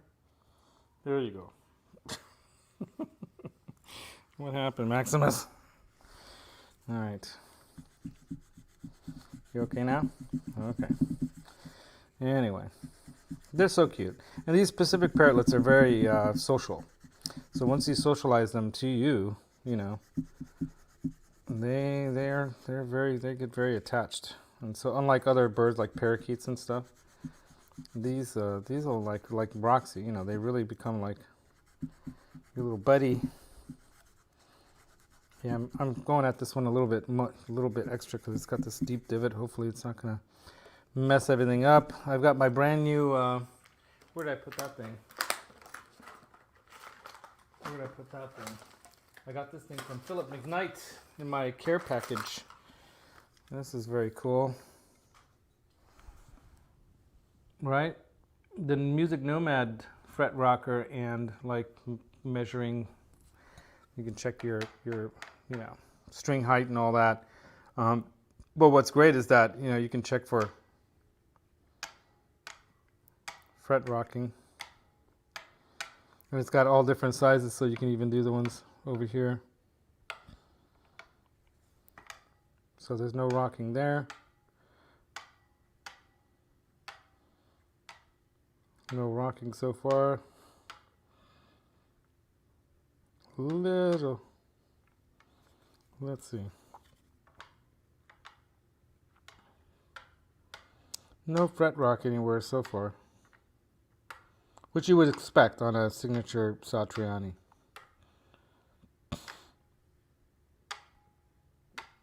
Yeah, no fret rock anywhere.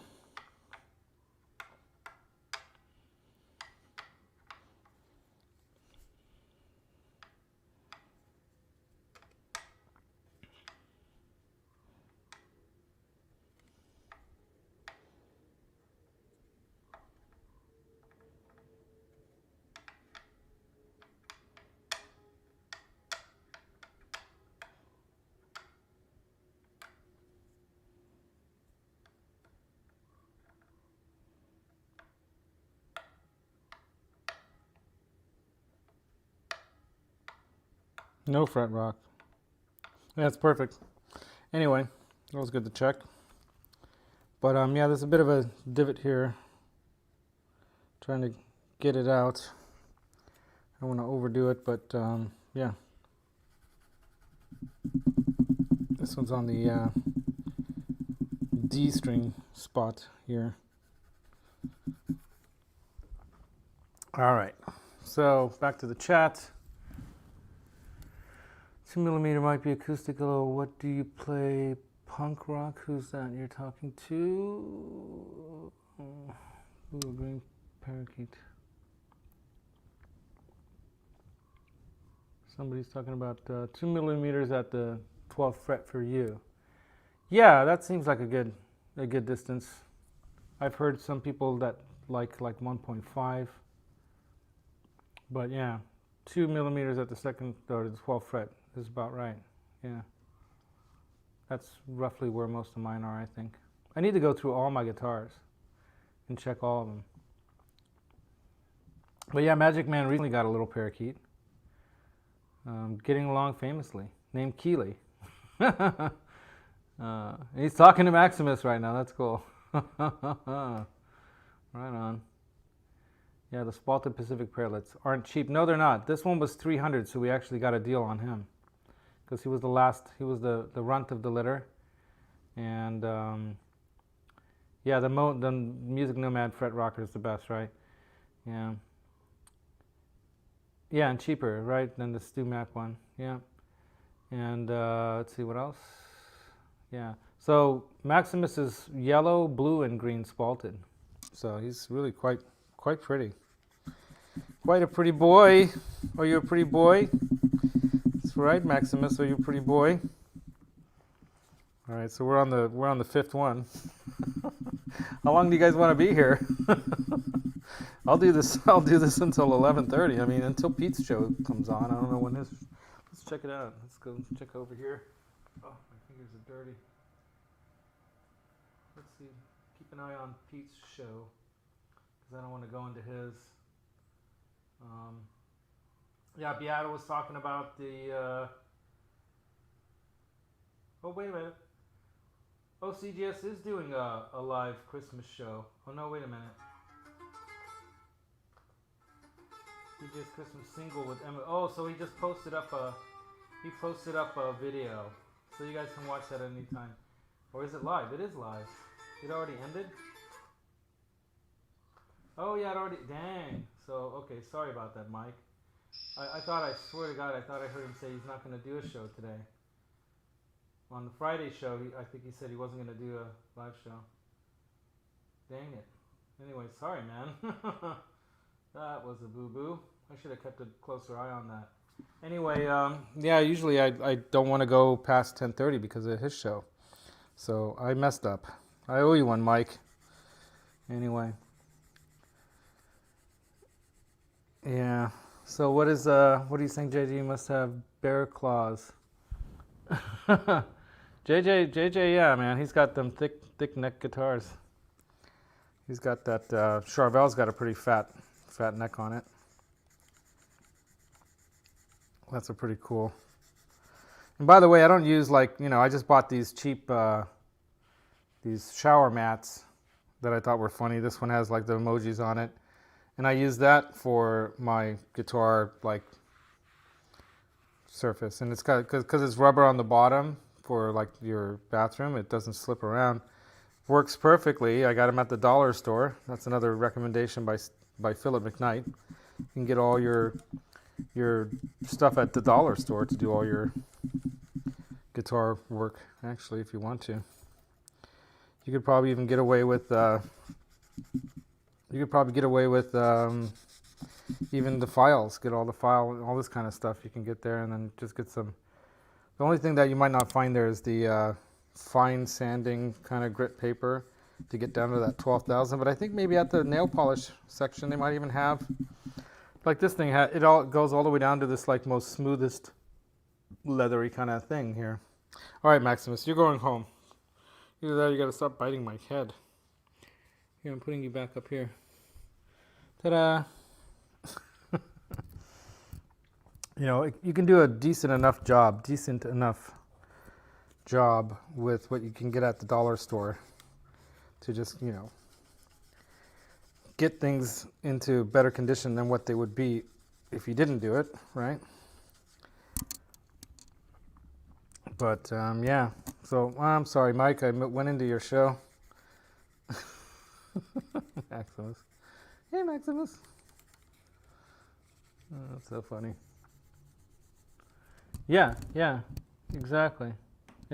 See, all from the dollar store. Because why go and spend more money when you don't have to? You can buy a set of strings or whatever else you might need. Fred Level, you're going to come on my show one day, right? I think you were talking about that, weren't you? So maybe on the mod show, or you want to do one of these morning ones? This is the mods. This is a guitar mods show. Yeah, you can get your electric tape, your masking tape, your painter's tape. You can get you can even buy food there now. You even have food there. That's right, Maximus. Yeah, you want to come on this Thursday? Okay. Yeah, I'll send you a link earlier in the day, and yeah, I'll bring you in on Thursday, and that's the demos, the gear and demos show. So do you have anything in particular you might want to demo or show? Some gear thing? Yeah, right? I'm going to talk modding. Yeah. So that's cool. I mean, that's the whole point is that shows, I'm calling that the gear and demos show because that's where we can like do demos. And when I have the studio done, I can demo pedals and amps and other like even IRs and demo computer stuff. I might even demo some other things like keyboard stuff and production, you know, studio stuff. But for the most part, you know, that show is going to be about gear. So if you've got some kind of a, you know, mod gear, talk about some kind of gear that you're going to use to mod something that will work. Like I had Martin on from the L&M show, and he was showing the 50s wiring, or the Jimmy Page wiring, I think that he has, or is the 50s wiring on one of his guitars, his Gibson 335. So he was showing that gear. But that was also a mod that he'd done. So this is the mods show where I'm like doing the actual work on something and modding something, and that's going to be the gear show. But yeah, you can like demo some gear or show a mod that's gear, right? So it kind of works. Both kind of work. Yeah, Thursday nights at 7:30 Pacific p.m. Yep, all day, all night, Thursday nights. That's right. Oops. Oh, you're already throwing your strings on your guitar? Did you polish and clean your frets and stuff too? Anyway, I'm slow, but I'm meticulous. I'm doing a meticulously slow job here. Yeah, it's got a pretty good little divot here on the on this G string area here. And you know, what do they call this part of the neck that people play? I know that there's like, people call some of these sections of the guitar something, like a lot of people play around this box here. It's like the blues box or something, like B.B. King is always right around here. I think there's a name for that. Take her easy, Steven. Steven says, well guys, I'm going to say laters. Okay. Yeah, laters, dude. Have a great Sunday. Enjoy your Sunday, whatever it is you're going to do. Thanks for joining me on the show here. It's real exciting, right? But we're talking Beatles, we're talking this and that. So, yeah, it's definitely worth paying for 1 month of Disney Plus just to see that Beatles thing, just for that. And then you can get your Star Wars on, like I've been going through. I watched all the Mandalorian series, very, very good series. If you're into Star Wars, the Mandalorian thing is way cool. And I thought that was Baby Yoda or something, but actually it's not. It's another Yoda-like creature that's new to the galaxy, apparently. And it's just like a little critter. But it's not Yoda. I thought it was Baby Yoda, but I think his name's something like Magora or Magara or Munganga or something. I forget. A Gorbana, or I can't remember. If anyone knows the name of that creature, the Yoda-like creature, spill it. Spill it to the chat. Yeah, The Mandalorian is really great. And I watched a couple other things. Pardon me. I watched a couple other things. I got to drink something while I'm talking. Too much here. Hey, BC Rich, what's up? Were you in Mike's show? I didn't know he was doing a show today, dude. I remember on Friday he said he's not going to do a show. And then there was something up. And I'm like, that's why I went long, because I didn't think I was going to have to worry about his show. But, yeah. Oh, you just did this on your LTD yesterday? Yeah. Yeah. Yeah, right on, dude. So, right? I always wondered about like this too. Why don't they make this out of something else? I don't know if it matters, but because you lock down anyway, so I guess it really doesn't matter. Yeah. But yeah, when I was showing the guitar, I dropped a bunch of the little blocks out of the guitar, so I got to go find them. They're probably all around here somewhere. About 3 or 4 of them went missing. So it's probably right here somewhere, but this is black, so it's hard to see. I'll do that later. Oops. Find those. So I do need to clean these things. I think I'm just going to wash them in the sink because they're getting a little grungy after several guitars that I've done recently. Right. I almost called him the wrong name. Maximus, right, Maximus? That's right. Cheap. Cheap.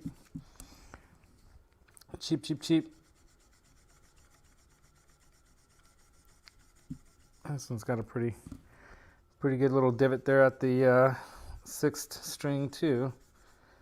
So it's a little tedious to do all this, but I think it's worth it. And if I'm doing all of them about the equal amount of pressure all the way across, right? I shouldn't have too much of an issue. They're still, pretty high. The frets are not like worn down that much.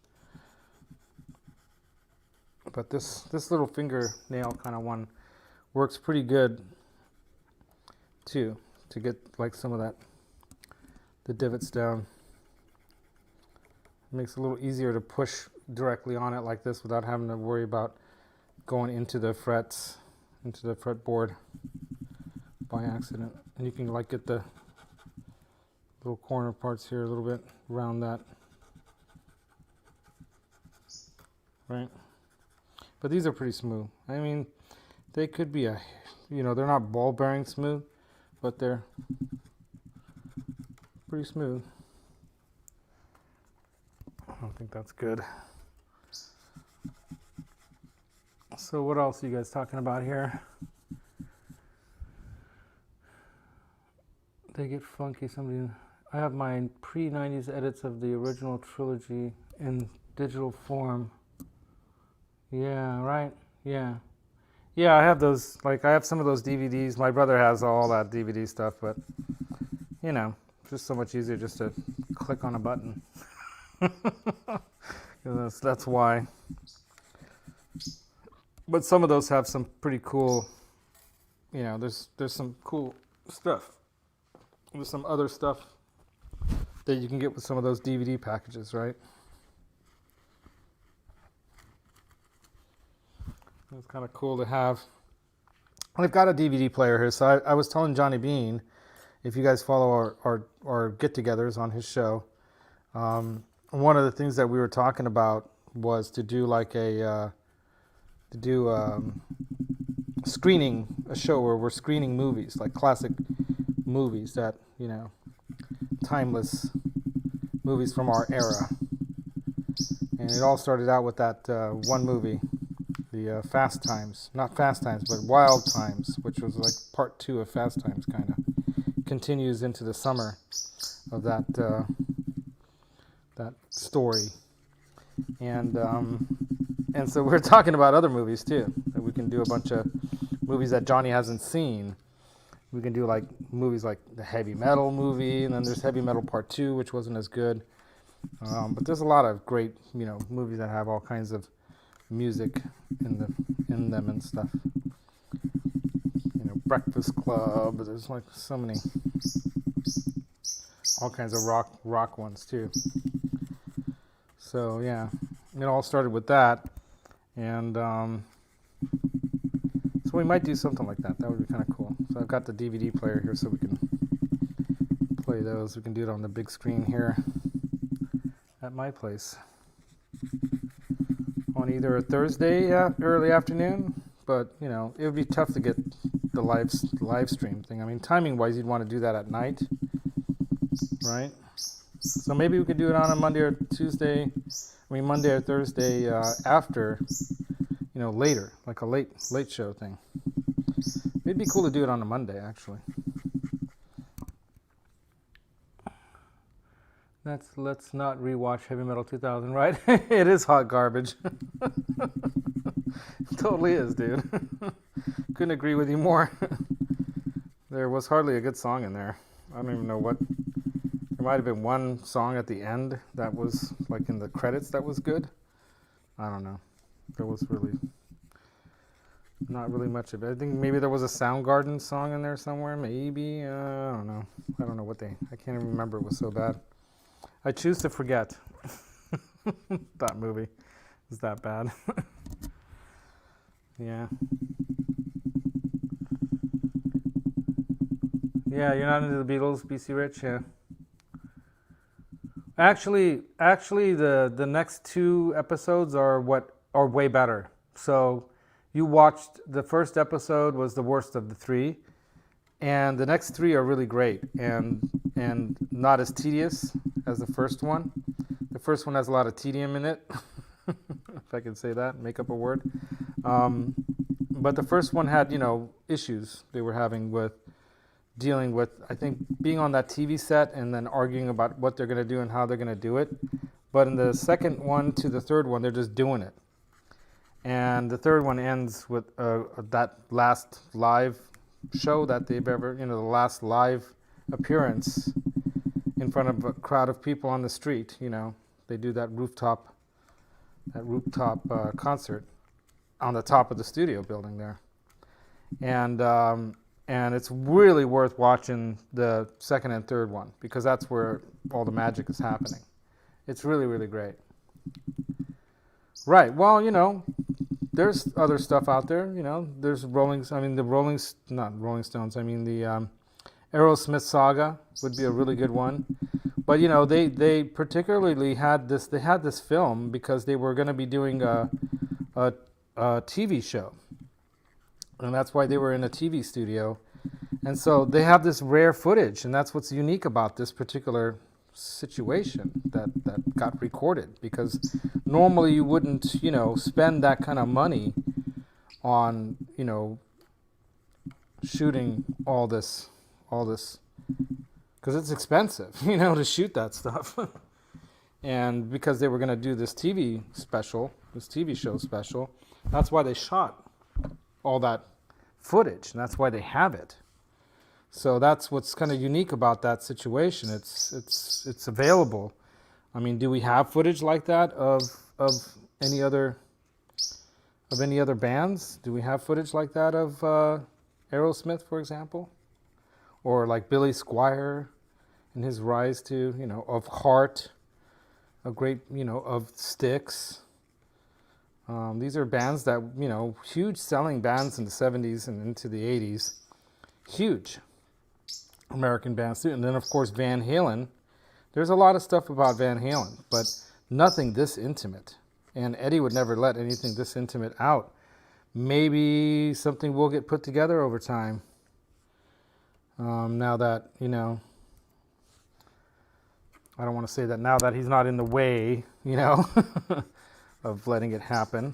But the bottom line is that, maybe now they'll allow some of this kind of, if there's footage like this of Van Halen, that would be something, because they were probably outside of Kiss, they were probably the biggest show, American band. They were the biggest American band, right, into the 80s.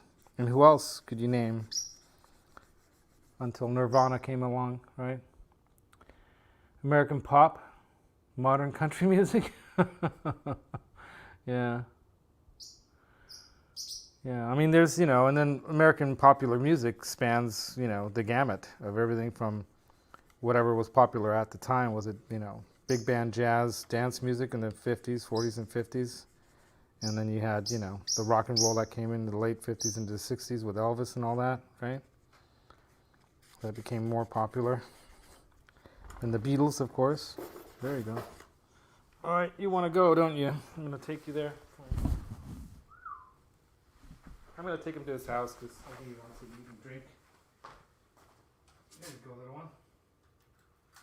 There you go. I have his cage over here by the window because we were cooking up a storm with my mom and cousin. And so we put him over here. So, yeah, now he's eating. He's happy. Probably got thirsty and hungry during the show here. Yeah. So, yeah, heavy metal was a masterpiece of a movie, in a sense. Cartoon kind of thing. Yeah, I don't know what else, maybe Beavis and Butthead Do America might compare. Maybe. But, I don't think there was anything else quite like it outside of Pink Floyd The Wall, which was a completely different thing. But yeah, it was something else. And I actually made my my friend Nick, who's a young millennial or even younger than a millennial. I don't know what they call the. He's 20. Oh no, how old is he now? I think he's maybe mid-19. I think he's now. But anyway, I don't know. He didn't like it, or he didn't think, oh, they have just boobs and stuff. What's all this boobs stuff? But yeah, he's from a different generation. He recognized some of the music, but mostly not. Yeah, and that has Sammy, pre Van Halen Sammy in it, right? So Sammy Hagar doing a heavy metal song. It's your one way ticket to midnight. Call it heavy metal. That's a good song. He wrote some good songs. When he was with Montrose too, and then I found a Montrose album at I go sometimes vinyl hunting at the local thrift stores like Salvation Army or Goodwill or whatever. Sometimes you find some stuff. I found a really perfect condition 1984 Van Halen album like a year ago. But sometimes you find stuff.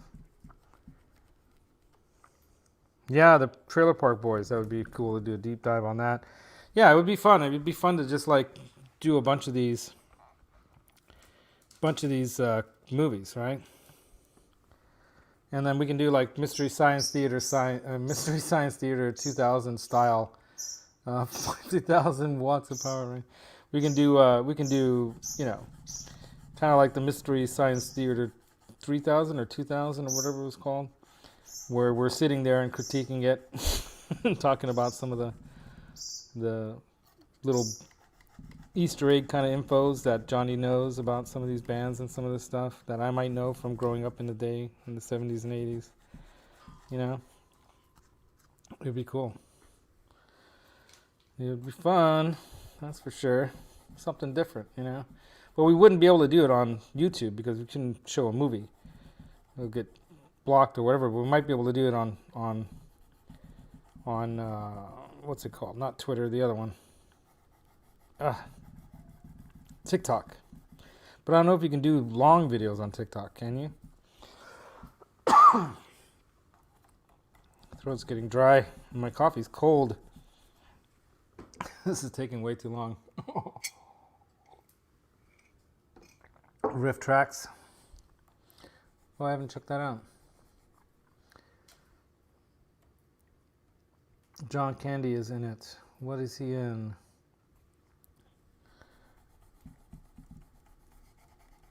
Yeah, I love John Candy. It's too bad that guy passed away, man. Another one of those guys that, was just so funny. One of my favorite movies is what's it called? The one where they go to the lake with Dan Aykroyd. The Great Outdoors. And then Uncle Buck. That's just when he does that giant pancake. That's just so cool. You can use Vimeo. John Candy does a voice in heavy metal. Oh, yeah, that's right. He's the big bald dude, right?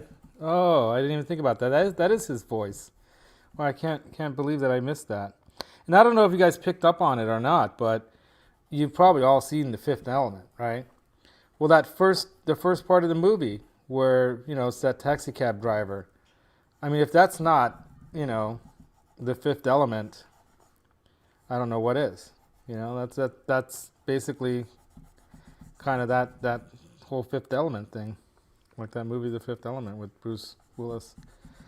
Not the same topic, of course, but there is this evil thing, like in heavy metal, you got that evil entity, whatever you want to call it. The Glarnock or something like that. What's it called? Yeah, Planes, Trains, and Automobiles, man. I haven't seen that in a long time. See, we could watch a bunch of these movies, and we can watch it together, and we'll critique it and hang with the chat while we're watching it. There's got to be a place where you can do that, where they're not going to ban you from doing that, right? So I don't know where we can do that. We're trying to figure it out. Johnny's he's He's trying to figure it out. We're going to try to figure it out. Her first child came out sideways. What are you guys talking about? Oh, you even did your setup on your guitar. Nice work, Magic Man. You're much faster than I am. Yeah. Well, I'm new to the guitar in a sense. I mean, I'm not really. I've always had a guitar around, and I always kind of fumbled around on it. But I actually just took my first real lesson with Mike Bradley last Wednesday. So I'm practicing my C major scale and learning the relative or the related scale, the related chords in the C major scale. And then we're just going to work our way through all this until I really understand the fretboard, however long it takes. And I'm a fairly fast learner, and I have been practicing about an hour and a half a day since then, so that's kind of good. It's keeping my fingers kind of, I'm working at it, which is all good, right? So that was part of the reason why I wanted to take lessons from somebody that I really admire, because it's going to force me to be a good boy in practice because I don't want to let him down. And that's what's good about taking lessons from someone. You'll learn new techniques and new things from different teachers, so I'm planning to probably continue doing this and take a lesson from. I'm going to try to go the Randy Rhoads route, where he was always learning something new from somebody. He always, wherever he went, he took some lessons from somebody, classical or whatever, because he knew that it'll never hurt him. It's always going to just improve his game. And I'm gonna take from Randy Rhoads and go about it the same way. I'm just gonna take lessons once a week, and I think the only time I'm not going to be able to do it is between Christmas and New Year's, because Mike will probably be busy and I will be in Peru. So I'm just going to have to practice, whatever. I might buy a guitar while I'm there. There's a brand of guitars that's made there that are okay. And I'll probably buy a classical, flamenco style guitar there and practice there. Yep. Yeah, that ending is rough, but they'll let Deli move in for a bit, which was cool. Oh, I'm missing what you guys are talking about. Tearjerker at the end. See, I don't even remember how that movie ended. Are you guys talking about the plane, trains, and automobile? I remember something. Yeah, that's with what's his name from Taxi too. Oh God, the actor. Anyway, good movie, great actors, great comedy.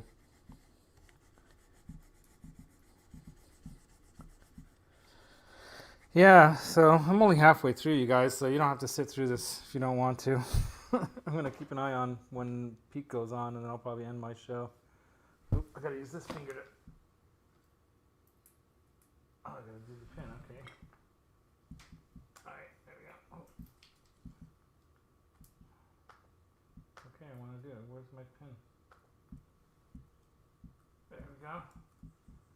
Let's see. I keep an eye on the notifications. Not yet. Pete's not on yet, so I'm going to keep going until Pete shows up. Oh, 7 minutes to Pete. Okay, Symmetry, thanks. Yeah, just tell me when he starts and I'll end. It's taking forever. This is what I'm going to do. I'm going to finish this, and then I'm going to do the rest of my day, which is working in the studio room. And yeah. Basically, that's it for today. It's going to be, I might do some laundry. Yeah, right on, Symmetry, thanks. Yeah, the breakfast hang. And for some people in different parts of the world, right, they can come hang out with us. It's another reason why I thought a morning one would be kind of nice. Try to get some people from other parts of the world here, like from Australia, or from England, or Germany, or whatever. From Hungary even. I haven't seen any people from Hungary. Where are the Hungarians? Come on, Hungarians, support a fellow Hungarian. I gotta probably go look for some Hungarians on and just go into their chats and say, hey, come join me too on this show. Oh, Han Solo, you're in. What's up? I watched your movie the other night. Solo.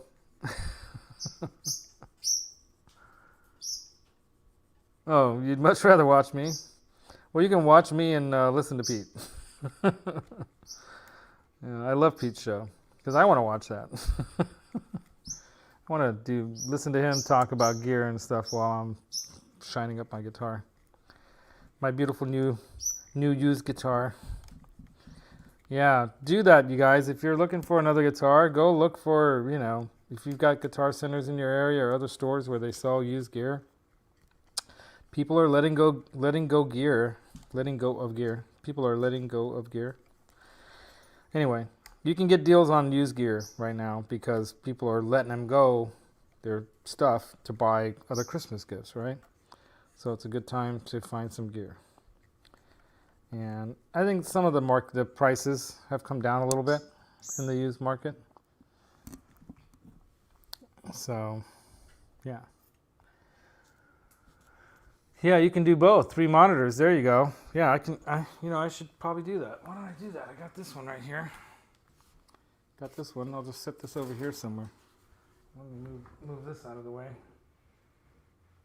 And I can watch Pete's at the same. But see, then I can't listen to it. That's the whole point.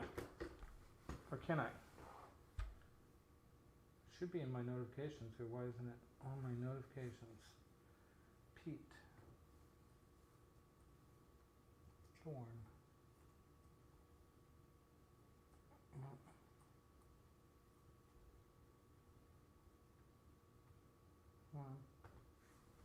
Pete Thorn. His Sunday Live.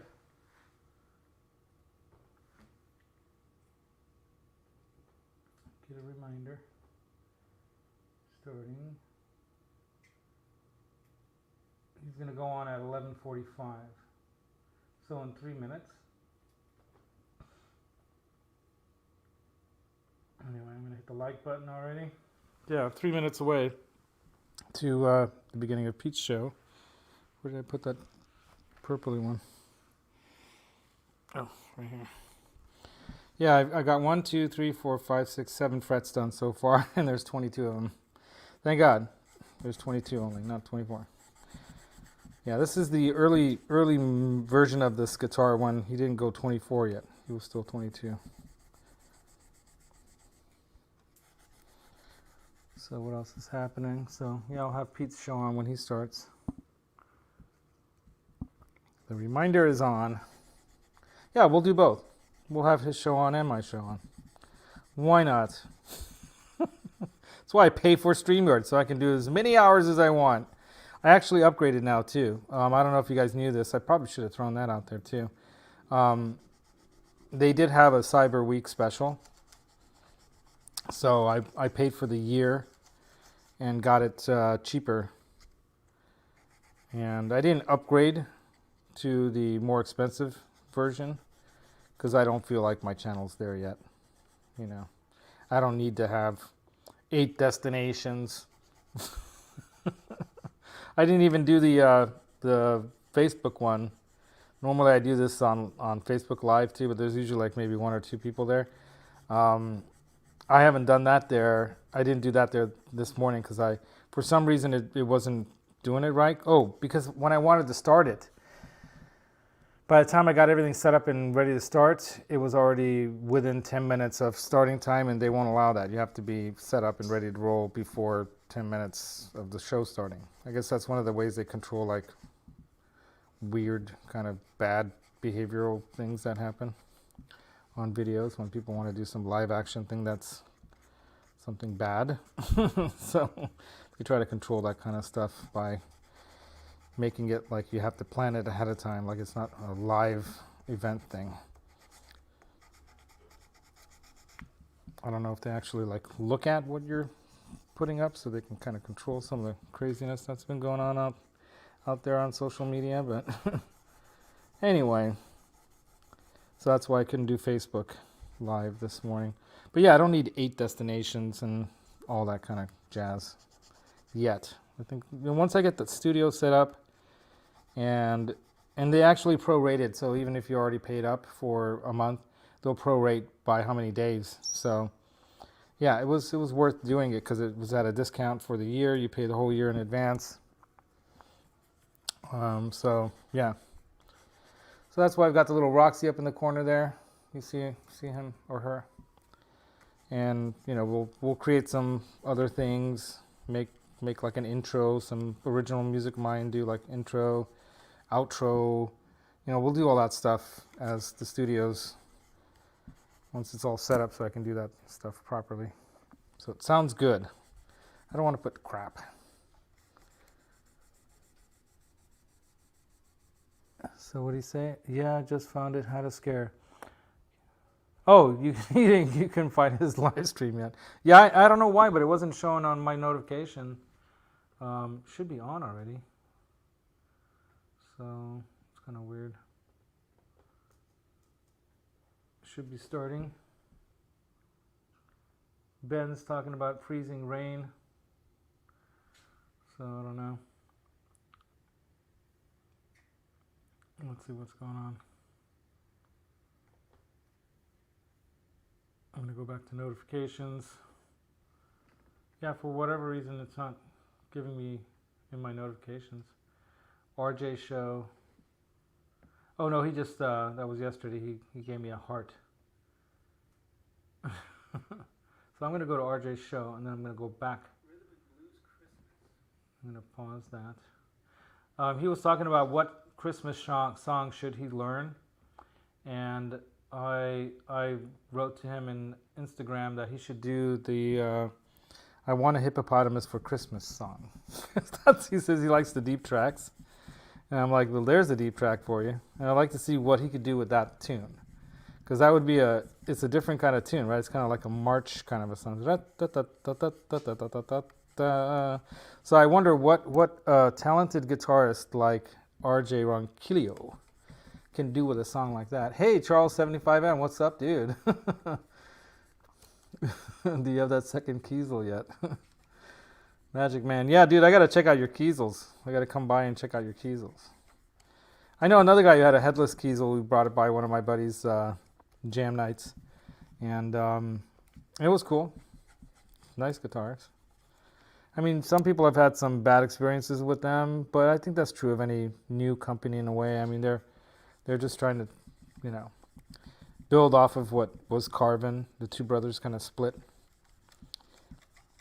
And they're trying to build off of what was Carvin. And, you know, they were a phenomenal guitar and amp making company, right? I mean, guys like Steve Vai didn't use their amps for no reason. It's because they were meticulous, too. They were... Oh, we go. Heck yeah. Number 199 is what Pete says. Pete is live. Yeah. So Pete's in the background. If you guys don't mind that, him talking in the background. I'm going to say, what's up, Pete?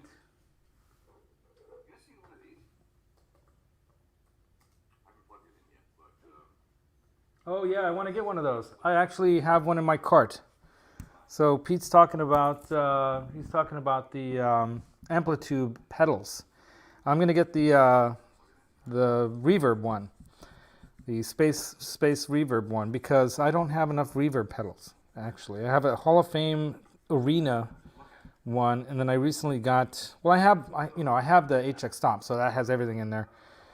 And I have a Rack Mount Pro X or whatever, Line 6 rack that has a bunch of stuff. But apparently the new Amplitude ones are really, really nice because you can have programmed high quality reverbs. And I'm also getting one in the mail from one of the Henning pedals that I bought was that Light Spring reverb one, that big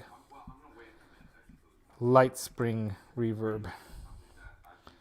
So that's going to be interesting. So I bought that from Henning because he's selling some stuff. And I mentioned before too, if you guys are looking for gear, Friedman's going to be selling a bunch of his gear because he's got stacks of stuff. He says he needs to get rid of some of that. It's just piling up around him. He's gonna do his year-end purge. So I'm definitely going to be looking for a couple things from him. See if he has anything there that I might want to pick up. So stay tuned for that. Keep an eye on his Facebook and web page and wherever. Yeah, he's really, I think Pete's a great interviewer too. He does a great job interviewing people. Yeah, dude, I have that piece of redwood, Magic Man. Did I show that to you? That I'm thinking about building a guitar out of that redwood because it's a piece of, what do they call it? Resourced redwood, right? Some old redwood. And I built those 2 tabletops in my back patio. And I had enough of a piece, a big enough piece that I might have my buddy Mike at Map Guitars that has a shop here in Livermore CNC out the body for me. So I'll pay him for it and stuff. And I'm thinking about doing that same kind of a finish like what I did those tables. I did this, what I call driftwood color. And I'm planning to make the guitar look like it had been out in sea and then re-modified by mermaids or something, because it's going to have like parts, and the inlays are going to be like animals of the sea creature animals, right? The tuning knobs are going to be shells or something like that.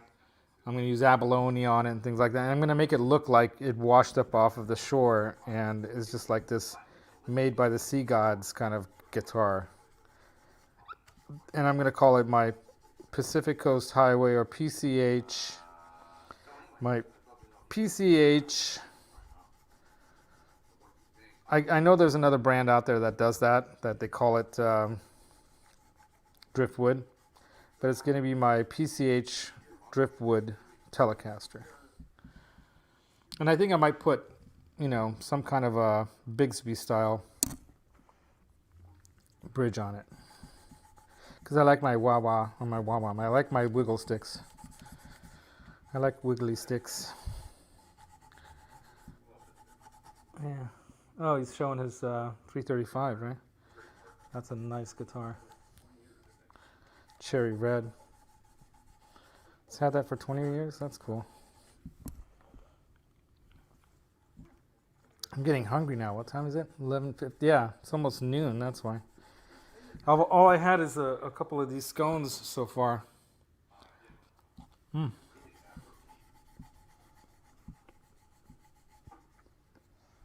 Mm. Mm.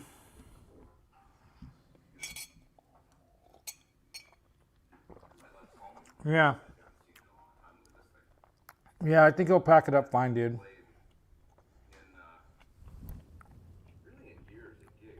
Right? Oh, maple? Is it like a top or is it like a whole slab? That'll be heavy, but it'll sound cool. Some of those Fender Rarity guitars are really killer too, that are like half, maple slab and half other, wood, like a basswood or whatever. So this is basswood, this one. He went to, what's the wood that they use on Strats? No, I want to say ash, but it's not ash. The other wood. The tighter grain kind. These frets are going to go faster because basically there's no divots in these. So I can get through these pretty quick. I should be done with this in a half an hour. Right? Should be done pretty quick. Wow, 3-inch. That's pretty thick. 5 foot by 3. Holy crap.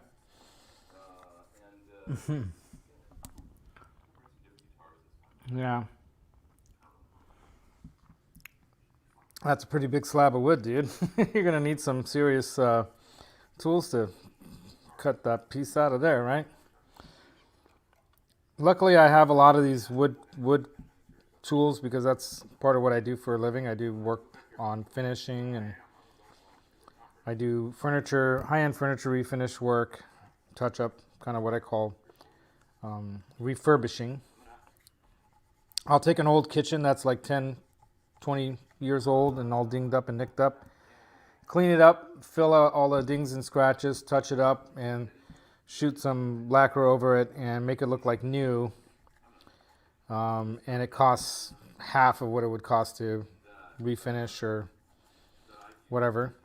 And I do it on site right there in their house. I just Dexter off the entire room from the rest of the house, and I take it over for a week. And it's really good money, man. So I do that, and I do doors, because my uncle owned a door company. And so I learned, from my grandfather and my uncle, everything about doors and hardware. And so I do door installations and hardware installations. But I prefer to just do like the complete job from scratch. I can retrofit. I have all the tools to retrofit into an existing frame, so people can save money by not having to have their whole frame changed out. I just go in there and re-weather strip and redo everything. I know how to do all that old school interlocking weather stripping, but I usually remove that, and I use that newer kind of compression weather stripping by creating a wooden stop that I add to the frame. Works great, looks great, easily removable and replaceable when you paint the door or do anything else.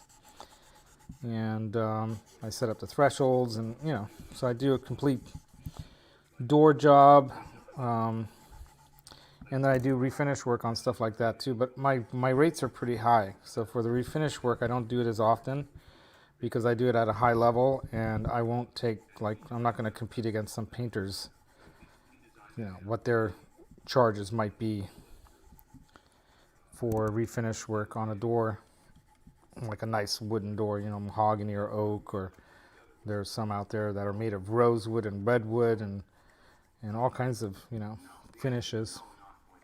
But I know how to do all that kind of stuff.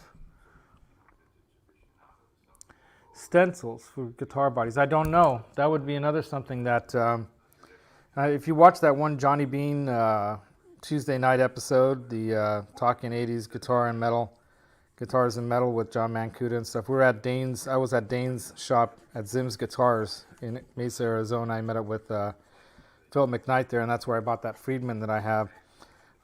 That actually was owned by Phil Mcknight. Happened to be owned by him previously.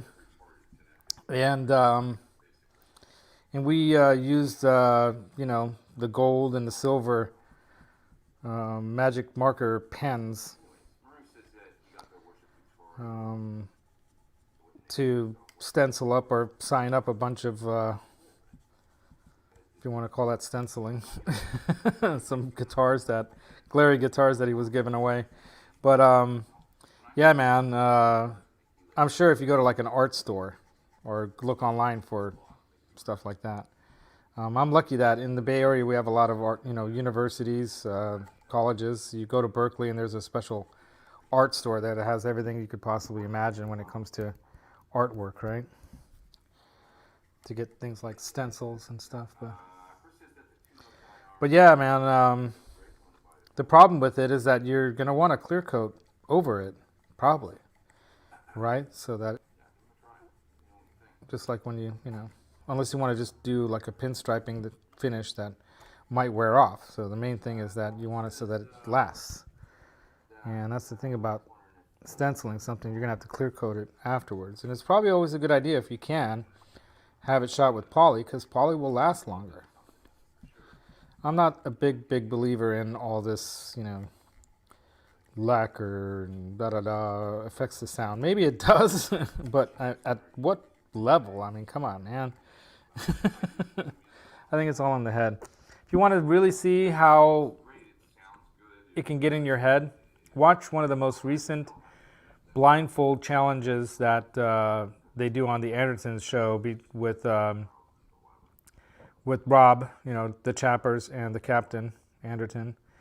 They have Chappers do a Players Series Tele and a Players Series Strat against a Strat Ultra and a Tele Ultra, and he gets it wrong. But when he sees them, he says, oh yeah, definitely this is the one that I said was the better one. And it wasn't. He chose that the Player Series one when he was blindfolded. Even listening, he chose the Player Series Mexican versions over the much higher end Ultra Series ones, which just goes to show you what you think subjectively will affect you. But that might affect your playing too. And that's the thing about these things. I mean, your mind is affected by these things. These subjective things are a big part of the feeling side of the music. Like what I usually say at the end of a show, you know, the secret to tone is in your mind, but the feel comes from your heart. You know, I say that because I kind of put that together from some of the things Steve Vai said and some of the things I believe when it comes to the psychology of all this and how it affects your brain. Oh, here's that Russian guy back again. Vask Tech. I don't know what that is. So, yeah, I don't know if this is somebody trying to hack into my show or not or what, but I don't know if I can translate that. Can I translate this? Translate to English. Let's see, what does it say? Wash Tech. Oh, okay, I'll leave it up. All right, dude. So, Evgeny Kosheleva, welcome to the show. It's great to have someone from Russia on the show. And yeah, wash tech, right? So I'm washing I'm cleaning the guitar here. That's right. I'm doing polishing and cleaning the fretboard, the Mod Squad thing here, because tonight I'm going to change the strings on it, and hopefully everything will go swimmingly. But like a nice presentation always tastes better. Absolutely, right? And that's why, you know, the whole feel side of things has a lot to do with, you know, how it looks, you know. They say you first fall in love with the guitar with your eyes, and hopefully the fingers follow, right? So there's in psychology, in the psych world, when I was taking classes on psychology and all that, we talk about, you know, there's the concrete and the subjective world. So there's that duality or whatever. And it's really interesting that when you look at, even in physics, study of, you know, wave particles and all this stuff, that when you take a picture of it and you stop it, it's different than when it's in its actual living state, or whatever you want to call the state of action, when it's actually in its natural state of being or whatever, it appears differently, right? And so why is that? Well, that has everything to do with the perception, the perceiver. We're the ones perceiving with our limited senses, right? And then we use machines now to help us, you know, help us a little bit with the senses, because our senses aren't acute enough to be able to pick up on what's going at an atomic level scale or what's going on in a grand cosmic scale. So we need tools to do that we've created to help us do that. So, you know, we're pretty ingenious in that sense that we've come up with this stuff, right? But yeah, so there's this duality with the concrete world, that when you put it in a box and you make it concrete, you change its nature. You changed it at that moment when you made it concrete. It's no longer it's static. It's dead. It's no longer in its form the way it would be when it's actually not concrete. And then we have, you know, the subjective side of things. So in the guitar world, that's what we're talking about here when we're talking about tone, right? Tone is subjective. What you think is a good tone is subjective. And there's some concrete sides to it too, you know. So it's the mix between these two worlds, if you want to call them two separate worlds. But what I always appreciated about scientists like Einstein is that he spoke about these things working in conjunction with each other as different parts of the same thing. So he called, you know, space, time, you know, it's happening together. It's not a separate thing. And we separate these things to try to understand them. But when we separate them in that trying to understand things, we've now sometimes created a situation where it's not in its natural state. Now you've made it concrete, or you've taken a picture of something. How is a picture of something as good as the real thing? We try to do this stuff 3D and virtual and blah, blah, blah, blah. But is it the same? It's not. You know, the real thing is the real thing. You know, but there's that argument too. There's even that U2 song, you know, better than the real thing. I think we know what we're talking about there. But is it? I don't think so. You know, there's the subjective side of things that, especially when it comes to being a creator, and we're all creators in one form or another, whatever we do in our work or whatever, we're creating something, right? But when you're an artist, and your, you know, livelihood depends on that creation, you know, it really gets down into the fine, minute sides of what makes something, you know, unique or special. And that's why everyone's chasing tone, because they're looking for their own unique, expressive quality, or whatever you want to call it. They're trying to find their own voice to express themselves, you know, what they hear in their head or in their subconscious, conscious, you know, all this stuff. They hear it in their own head. They want to get it out. I have like certain tones in my head that a certain song that I want to do, I got to find that tone. One time I found it on that D'Angelico. I found this one tone, and I even jotted down all the notes and I emailed them to myself so I would be able to look back at it someday when I want to record that song. I'm going to look for that. It's in the cloud. I'll be able to find that email to myself that has that info. So that's another way you can, like, song lyrics and things like that. I always throw them into the cloud, because that way I'll always be able to find them. How many more left? 1, 2, 3, 4, 5, 6, 7, 8, 9, 10, 11 more. And I did 1, 2, 3, 4, 5, 9, 10, 11. Of course I did 11 because it's a 22 fret guitar last. Duh. Yeah, I should be able to go through these a little quicker. So what else are you guys talking about? Yeah, a light is a wave and a particle. Yeah, right? So they'll call it a particle of light. That's a descriptive term, right? They're trying to describe something. But the way it works, the way that it's, you know, what do you want to call it? Not its existence, but it is a wave. So we are waves of frequency too. All the atoms in our bodies that are holding us together into what appears to us to be a static thing is not static.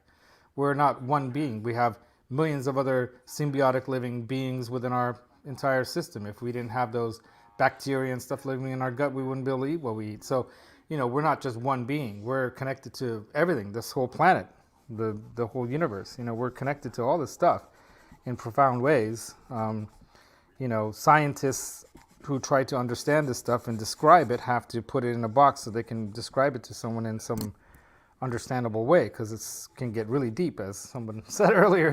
This is deep. You know, this stuff can get deep. You know, but yeah, it is it's fascinating, right? And it's good to understand this stuff, you know. But tone, searching for tone, or whatever you want to call, searching for your voice, or searching for your sound, or creating your own, you know, your own version of whatever it is that you're trying to express out into the world. That's what life is all about, man. Oh, you're at the cafe now. Hey, Johnny. Yeah, I'm still live, dude. I'm gonna stay live until I'm done, until people get sick of me. It's 12 people still in the chat, so people are hanging out. Yeah, you can't catch photons in a box, you know, but you know they might be able to collect photons and project them, right? And they've been able to find out that really weird experiment they did where they were able to send 2 photons into two directions or something like that, where, you know, the same photon was in 2 places at one time thing, you know. So we're talking about, I don't know if we're talking about transformer, like the Star Trek transformer. We're talking about that kind of stuff. Like light is just one form of particle, right? So You can figure out a way to break down and re-put back together particles, or make things out of the particles that you have the resources of, like the replicators that they had in Star Trek, right? You don't have food, no one cooks it, They basically choose off the menu, and the replicator replicates that thing that you want, whether it's a hot tea Earl Grey, as Picard would say, or something else, right? So that kind of technology, maybe someday we'll have it on the particle level of things, or maybe not. Maybe it's not possible. But yeah, this is like a physics and psychology and philosophy and whatever. Yeah. When I run out of other topics, it's going to go into the deep discussions. You can't call it deep thoughts. Got to call it deep discussions. Anyway. Saying hi in the chat, but I think you have been missing it. No, to Gear Junkie. Okay, yeah. Yeah, Gear Junkie. Charles N is trying to say hi to you, man. Say hi back so he knows that you know. So he knows that you know that he knows what you know. Yeah, all paths follow the beam. I think that's from the Galaxy, the Hitchhiker's Guide to the Galaxy or whatever. Man, there's been a lot of interesting perspectives on what this life is. Are we in some aliens video game? It doesn't matter. We're here. Whatever this existence is, we're in it. And it appears that we have our own individual kind of expression of it, or interpretation of it, right? So who knows? But it is what it is. We're perceiving that we're here. So isn't that the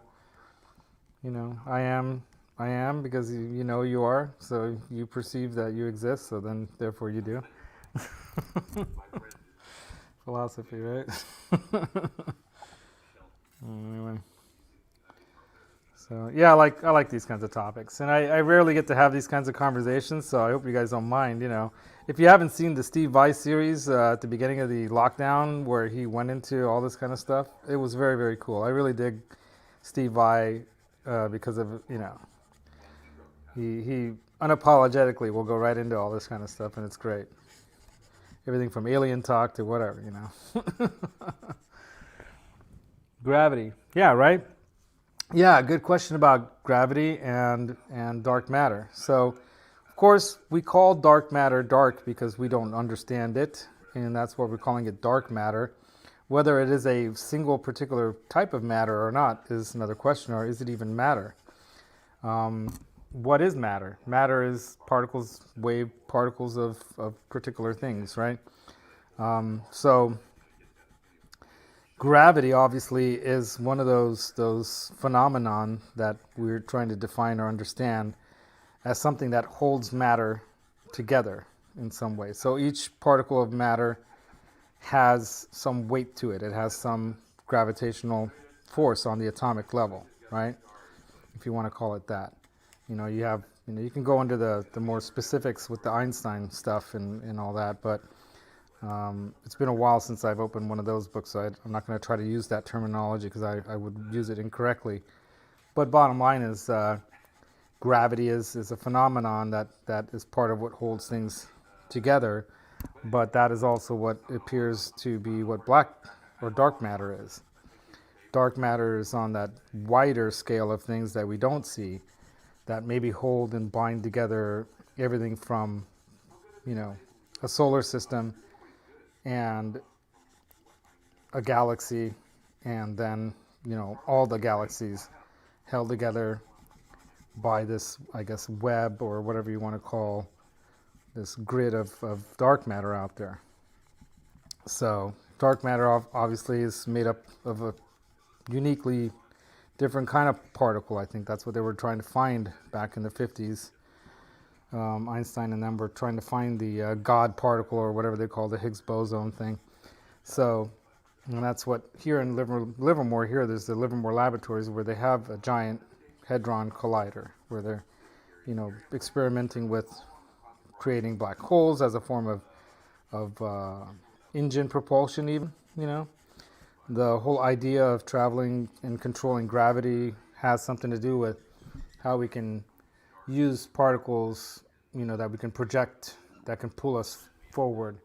That whole vacuum kind of thing where you create a vacuum with some kind of vacuum engine, gravitational vacuum of some sort. So, I'm using the wrong kind of terminology probably, but you get what I'm talking about.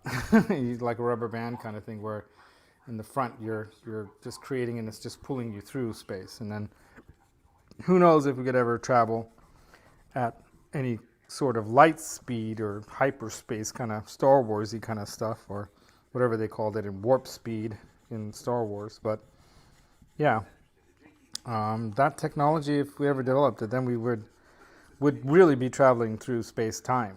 So then there's going to be no time. Time is going to be a big, thing that we live in this relative linear lifespan because we're stuck here on this planet. But if we're traveling around the galaxies of the universe, time's not going to be in effect. It'll affect you and your lifespan, maybe how long your cells will live, but it'll be completely different compared to like when you come and go between different planets, because it's going to change, right? So this is some pretty deep thoughts, deep discussions.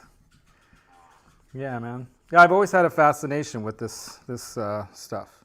Growing up, in the U.S., we've all watched all these movies and science fiction. I used to read a lot of science fiction stuff, especially the short story Asimov things, and But Star Trek was one of those shows that really widened your what would you call maybe your perspective on what might be possible. And we have these cell phones today thanks to that show, because people were able to dream it and were able to make it then happen. So that's another thing that's fascinating about life, right? I bought this strap. Where is it? There it is. I bought this strap because it was on sale at Guitar Center. I bought it for $15 at Guitar Center. And so I'm basically wishing for a guitar to go along with it. And then this guitar pops up used. How did that happen? Right? I was like wanting one that I can afford. A Satriani signature that I can afford is what I asked for. And the universe provided. Guitar karma, whatever you want to call it. I've had moments of guitar karma that I can't explain. But explain that. Coincidence? Maybe. Maybe. Hey, what's up, Steve Franklin? Dwight Bailey's in the house too. What's up, Dwight? He's saying hello to everybody.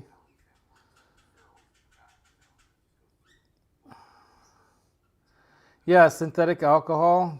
You need some good whiskey. Yeah. Yeah, you got to get the real thing. So, yeah, maybe it doesn't taste that's the thing, right? The synthetic stuff, is it real or not? It's like the digital realm in recording and like, whatever you want to call tone, the amplitude pedal that I'm going to buy, that reverb one, I'm going to buy it just because I want to see, does it sound like the real thing? I've got a couple amps with real spring reverb in them, and I'm wondering what's it going to sound like. Is it really going to sound like the real thing? I mean, it has springs in it, but it's using... Oh, no, that one doesn't. I'm thinking about the Game Changer one.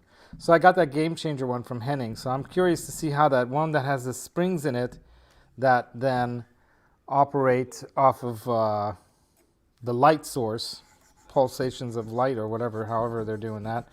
And then they have some LEDs that kind of show you what's going on, but that's not really where it's happening. It's happening on the very, physics end of things. The photons that are reacting with the springs is not really the lights that you see on that pedal. That's just like a physical concrete demonstration of what's happening that you don't see. but it's really kind of cool. So I'm gonna compare that against like the reverb of the Hall of Fame arena, and I can then compare that to the reverbs that are in my HX Stomp, and I can compare that to the reverbs that are in this amplitude pedal, this space reverb. I think that's what it's called. So that's the next piece of gear I'm buying, is that amplitude pedal. We better cover that up. Yeah, you guys hear Maximus is chirping away over there.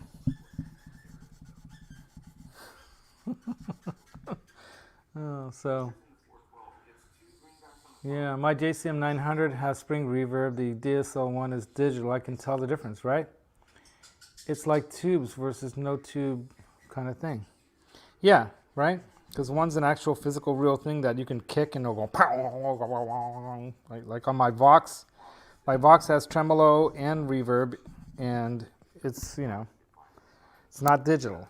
It's analog. So I'm curious, you know, I'm curious to do that kind of comparison and just see. It has nothing to do with what's better or worse, or, you know, it's more like which one do I like better for what I want to use it for. So, you know, you can use a digital sound that you might be able to do some sound that you can't do in the analog world, but you can do it in the digital world. So there's something to be said for, you know, being able to have that. Like with synthesizers, you can make sounds that you couldn't make with a piano or an organ or whatever, right? So it's kind of like that. It's like, it's what do you want to do with it? That's what matters. And that's where the creative side of it all comes into being, you know, makes it fun. That's why I have like a shitload of pedals, because they're fun. I love messing with them. You know, I recently got that DOD. Let me show it to you guys. Let me go grab that.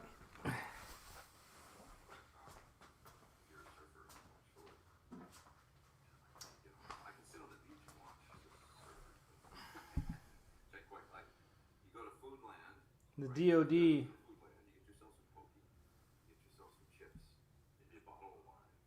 envelope filter, right? The 440. So that's a classic analog envelope filter. But I want to see what that sounds like compared to the envelope filters in the Line 6 HX Stomp. You know, so it never ends. But the whole point is that you might discover a tone or a sound, whatever. You might discover something that you're going like, ooh, I've never heard that before. Let's see what I can make with this sound, you know, and then you try to use that in some creative part of the process, and that's what it's all about, man. Yeah, you know what I got as an amp switcher, by the way? Pretty inexpensive. You know, it depends on how many amps or pedals you might want to route between, but I bought the Switchblade Pro, so the MXR Switchblade Pro. Check that out. It was like about $100-something bucks, and yeah, I think that does a pretty good job. But yeah, there's the more expensive kind of switchers. If you have a lot of amps, you might want to get one of those other more expensive ones. I forget what they're called, like what Pete's using in his studio. He's got a bunch of heads in there, and eventually I'm going to ramp up to that, where I want to have, you know, the ability to switch between all these heads that I'm going to get. I'm planning to buy the Synergy as well. So I'm planning to buy the two. I'd like them to make a better looking box, so I'm kind of waiting. But I'm planning on buying the Synergy system module thing, because, you know, for $300 for each module, you can get, you know, a bunch of different sounding amps. Right? It's not exactly the same thing, because of course you're just dealing with the preamp section, but that's really, I think, where most of the sound is, right? So,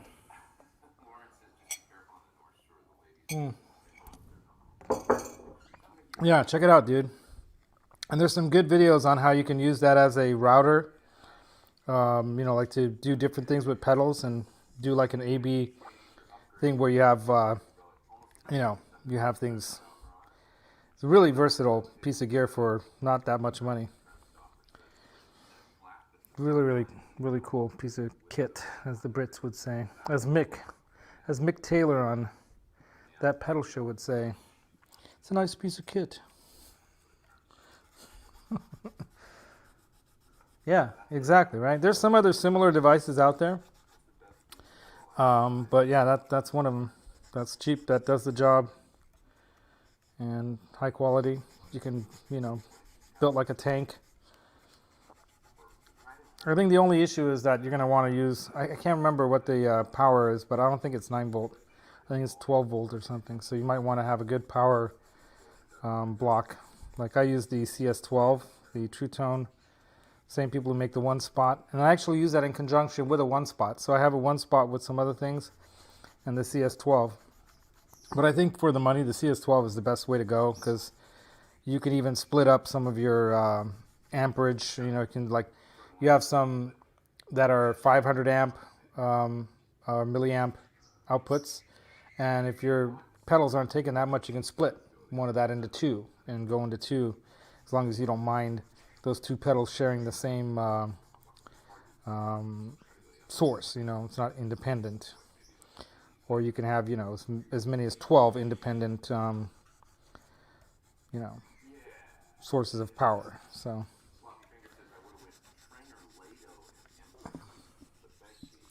Magic Man's over there too. I see him at Pete's. Yeah, I didn't want to say anything that I'm doing my show too because that's not cool. Like when you're in somebody else's show and you're like, oh, I'm doing a show right now too. But whatever. I think we're all starting to realize that, it really doesn't matter when you go on and you can watch more than one show at a time. And a lot of us, like gear nerds, we have no problem watching more than one show at a time, right? All right, so I'm getting a little nervous here. Got that nice shiny black body, right, that horn right there. I'm just gonna cover it up with some microfiber cloths there so I don't have to worry about going oops and then right across the paint. Right. Yeah, Maximus. I think I'm on this one, right? Yeah. So what else is happening in the chat? Yeah, included, 9.6, 200 milliamp, yeah. Oh, that's too bad. I hate buying online. Yeah. I'll buy online though. I mean, I'd rather buy from a store. I'm waiting for a pedal right now, an Earthquaker device, this one from Danville Music. It still hasn't come in. I could buy it on Sweetwater, but I don't need the pedal right away. So I figured I'll just wait. And sometimes you can buy some of this stuff on Reverb used. Just make sure you use PayPal when you're buying anything on Reverb or eBay or wherever. If you're buying from an independent person, make sure you use PayPal because if you have an issue with the purchase, PayPal will cover your ass. So that's the bottom line. You just don't want to get burned by some unscrupulous person out there. Right? Yeah, Maximus. May have to do it anyways. Yeah. Yeah, just look for one on Reverb and use PayPal. And then you won't get burned because they'll cover you. That's the way to do it. I don't buy much of anything off Reverb because I don't want to pay an extra 10%. I can avoid, but at the same time you might find something there, or on the Facebook Marketplace or local Craigslist thing, or just go to call all your local stores and ask every one of your local music stores, hey, what do you got? Maybe you can get something shipped from a store nearby you, or at least, within your country or whatever, so you don't have to worry about having it shipped from the US to Canada, which I think nowadays is a freaking massive pain. I don't know how it is that just because of this thing that's happening, all of a sudden all these companies are charging, up the wazoo for stuff that shouldn't cost so much to, to ship something to Canada. I mean, was it always this crazy expensive? Or did it just recently happen? And why? Yeah, the stupid invisible wall along the 29 parallel, yeah. Yeah, right? I don't even know if somebody I sent a trio pedal to, if they even got it yet. I got to reach out to the guy and say, did you get that trio pedal? Because they won it like a couple years ago on one of my giveaways. He actually asked for it, and I wanted to buy the Trio Plus, so I bought the Trio Plus, and I said, okay, I'm going to give it to this guy. And he seemed like somebody that really, it was going to really make a difference in his life, so I kind of, I could sell that pedal for way more than, I shipped it to Canada. But I waited until just about a month ago to ship it because I was just so worried about all the nightmare stories that you hear about, all this. So, yeah.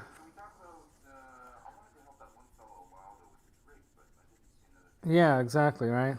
Yeah. So, yeah, Sweetwater or one of your local, well, see if you have a local store and see if you can, yeah, but look in the used marketplace in your area too, because that pedal's been around for a while, so you might find one out there, man. You might find one out there. Yeah, so it looks like Symmetry is the only one talking here. There's 14 people still in the chat, but nobody else communicating. What's up, dudes and dudettes? Yeah. The stupid invisible line, right?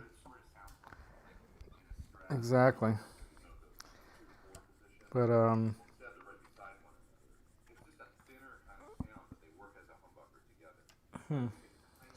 Pete's talking about some kind of a. What's the difference between tapped and parallel pickups? Okay.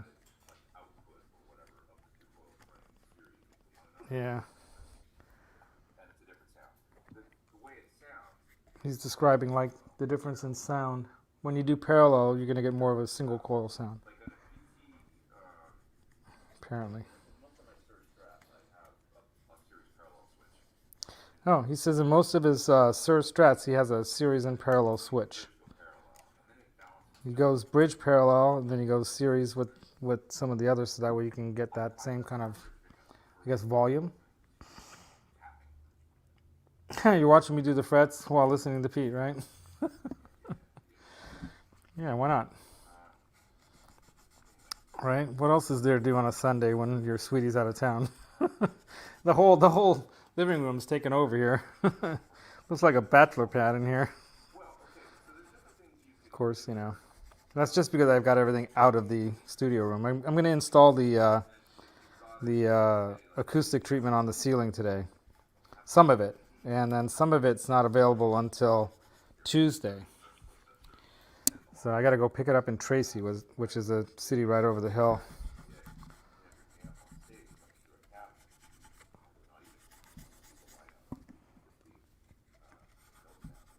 Yeah, but this is cool. I like this mesh system because it's easy to just go from one to the next to the next to the next to the next until you got that super glassy polished fret.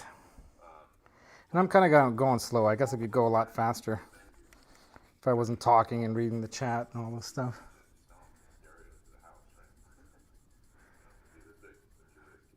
Yeah, I did watch that, Steve Franklin. Yeah, that was amazing, right? That pickup shootout that he did with Dave Friedman. I think they worked together on that one, didn't they? That was freaking amazing. Yeah. Yeah, that was really, really cool, man.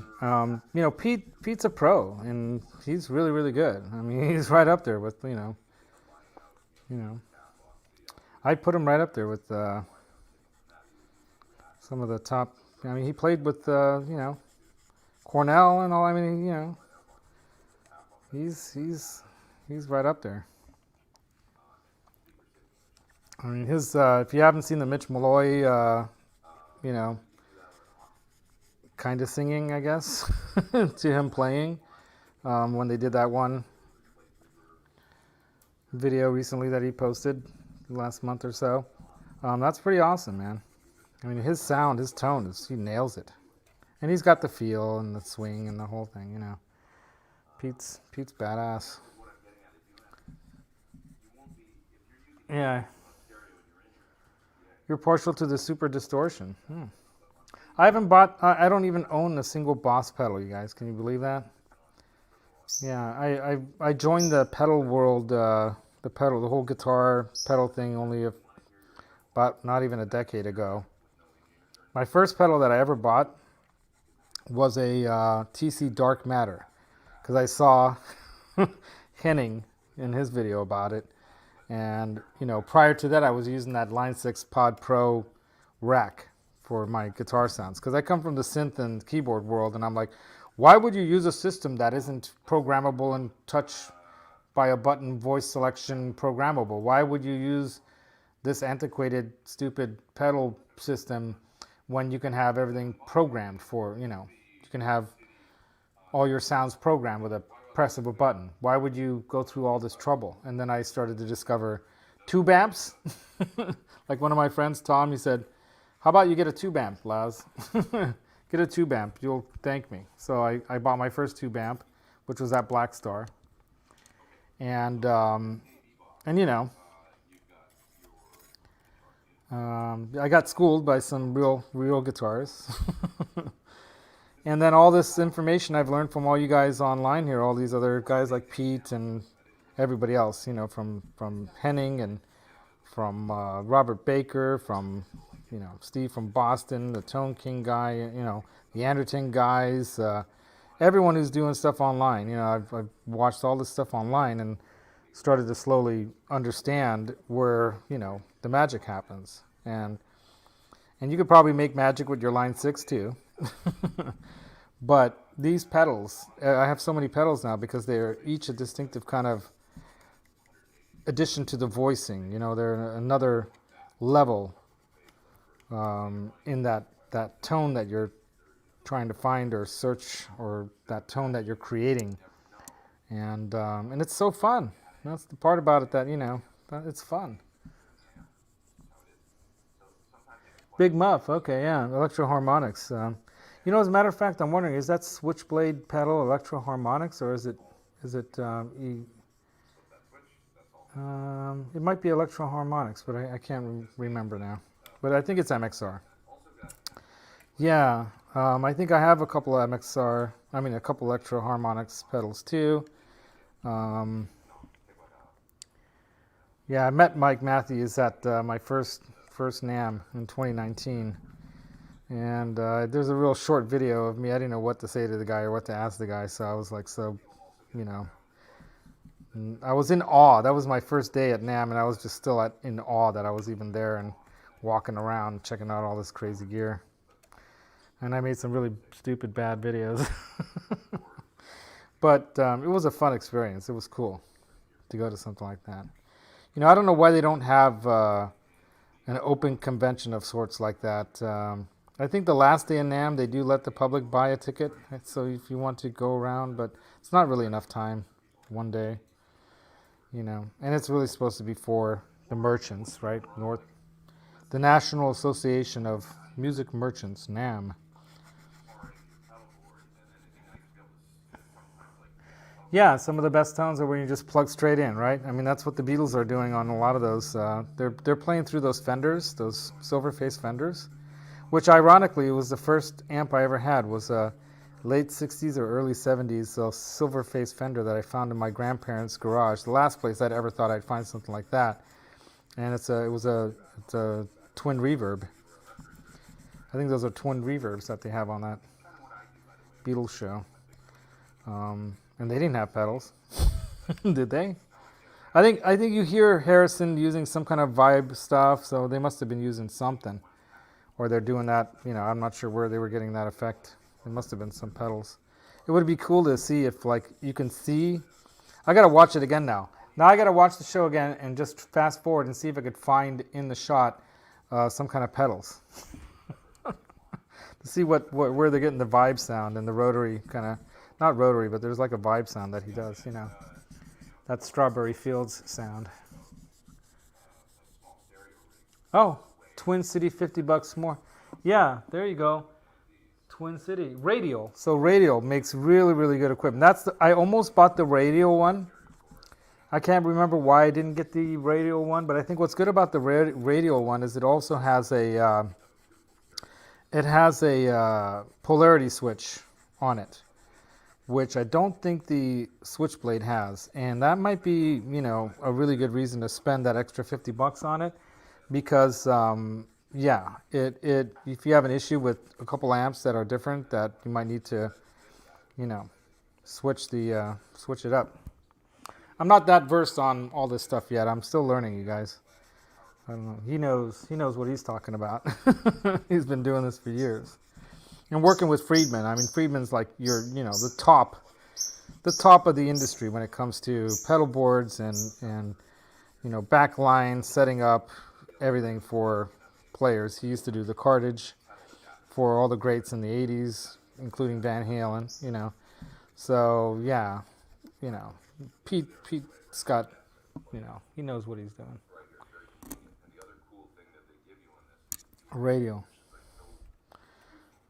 Yeah, so here, instead of having a Furman, there's a reason why you might want to get one of these radial power conditioners, right? Oh, made in Canada too. Woot woot. There you go, Symmetry. Yeah. Oh, the headrush pedal board, dude, that's so awesome. Like, that was the first real crazy big kick-ass board, right? If you want to see something, I've got a board over here. Let me show you this. It's kind of interesting. Yeah. That's right. Yeah. So check this board out. This goes with my Line 6. My Line 6 Pod Pro rack mount. So I had this and I thought, what else do you need? This has everything here. I can program all my sounds. I got my wah, I got my volume. I got, you know, why would I need all these extra pedals and stuff? And now it's just collecting dust.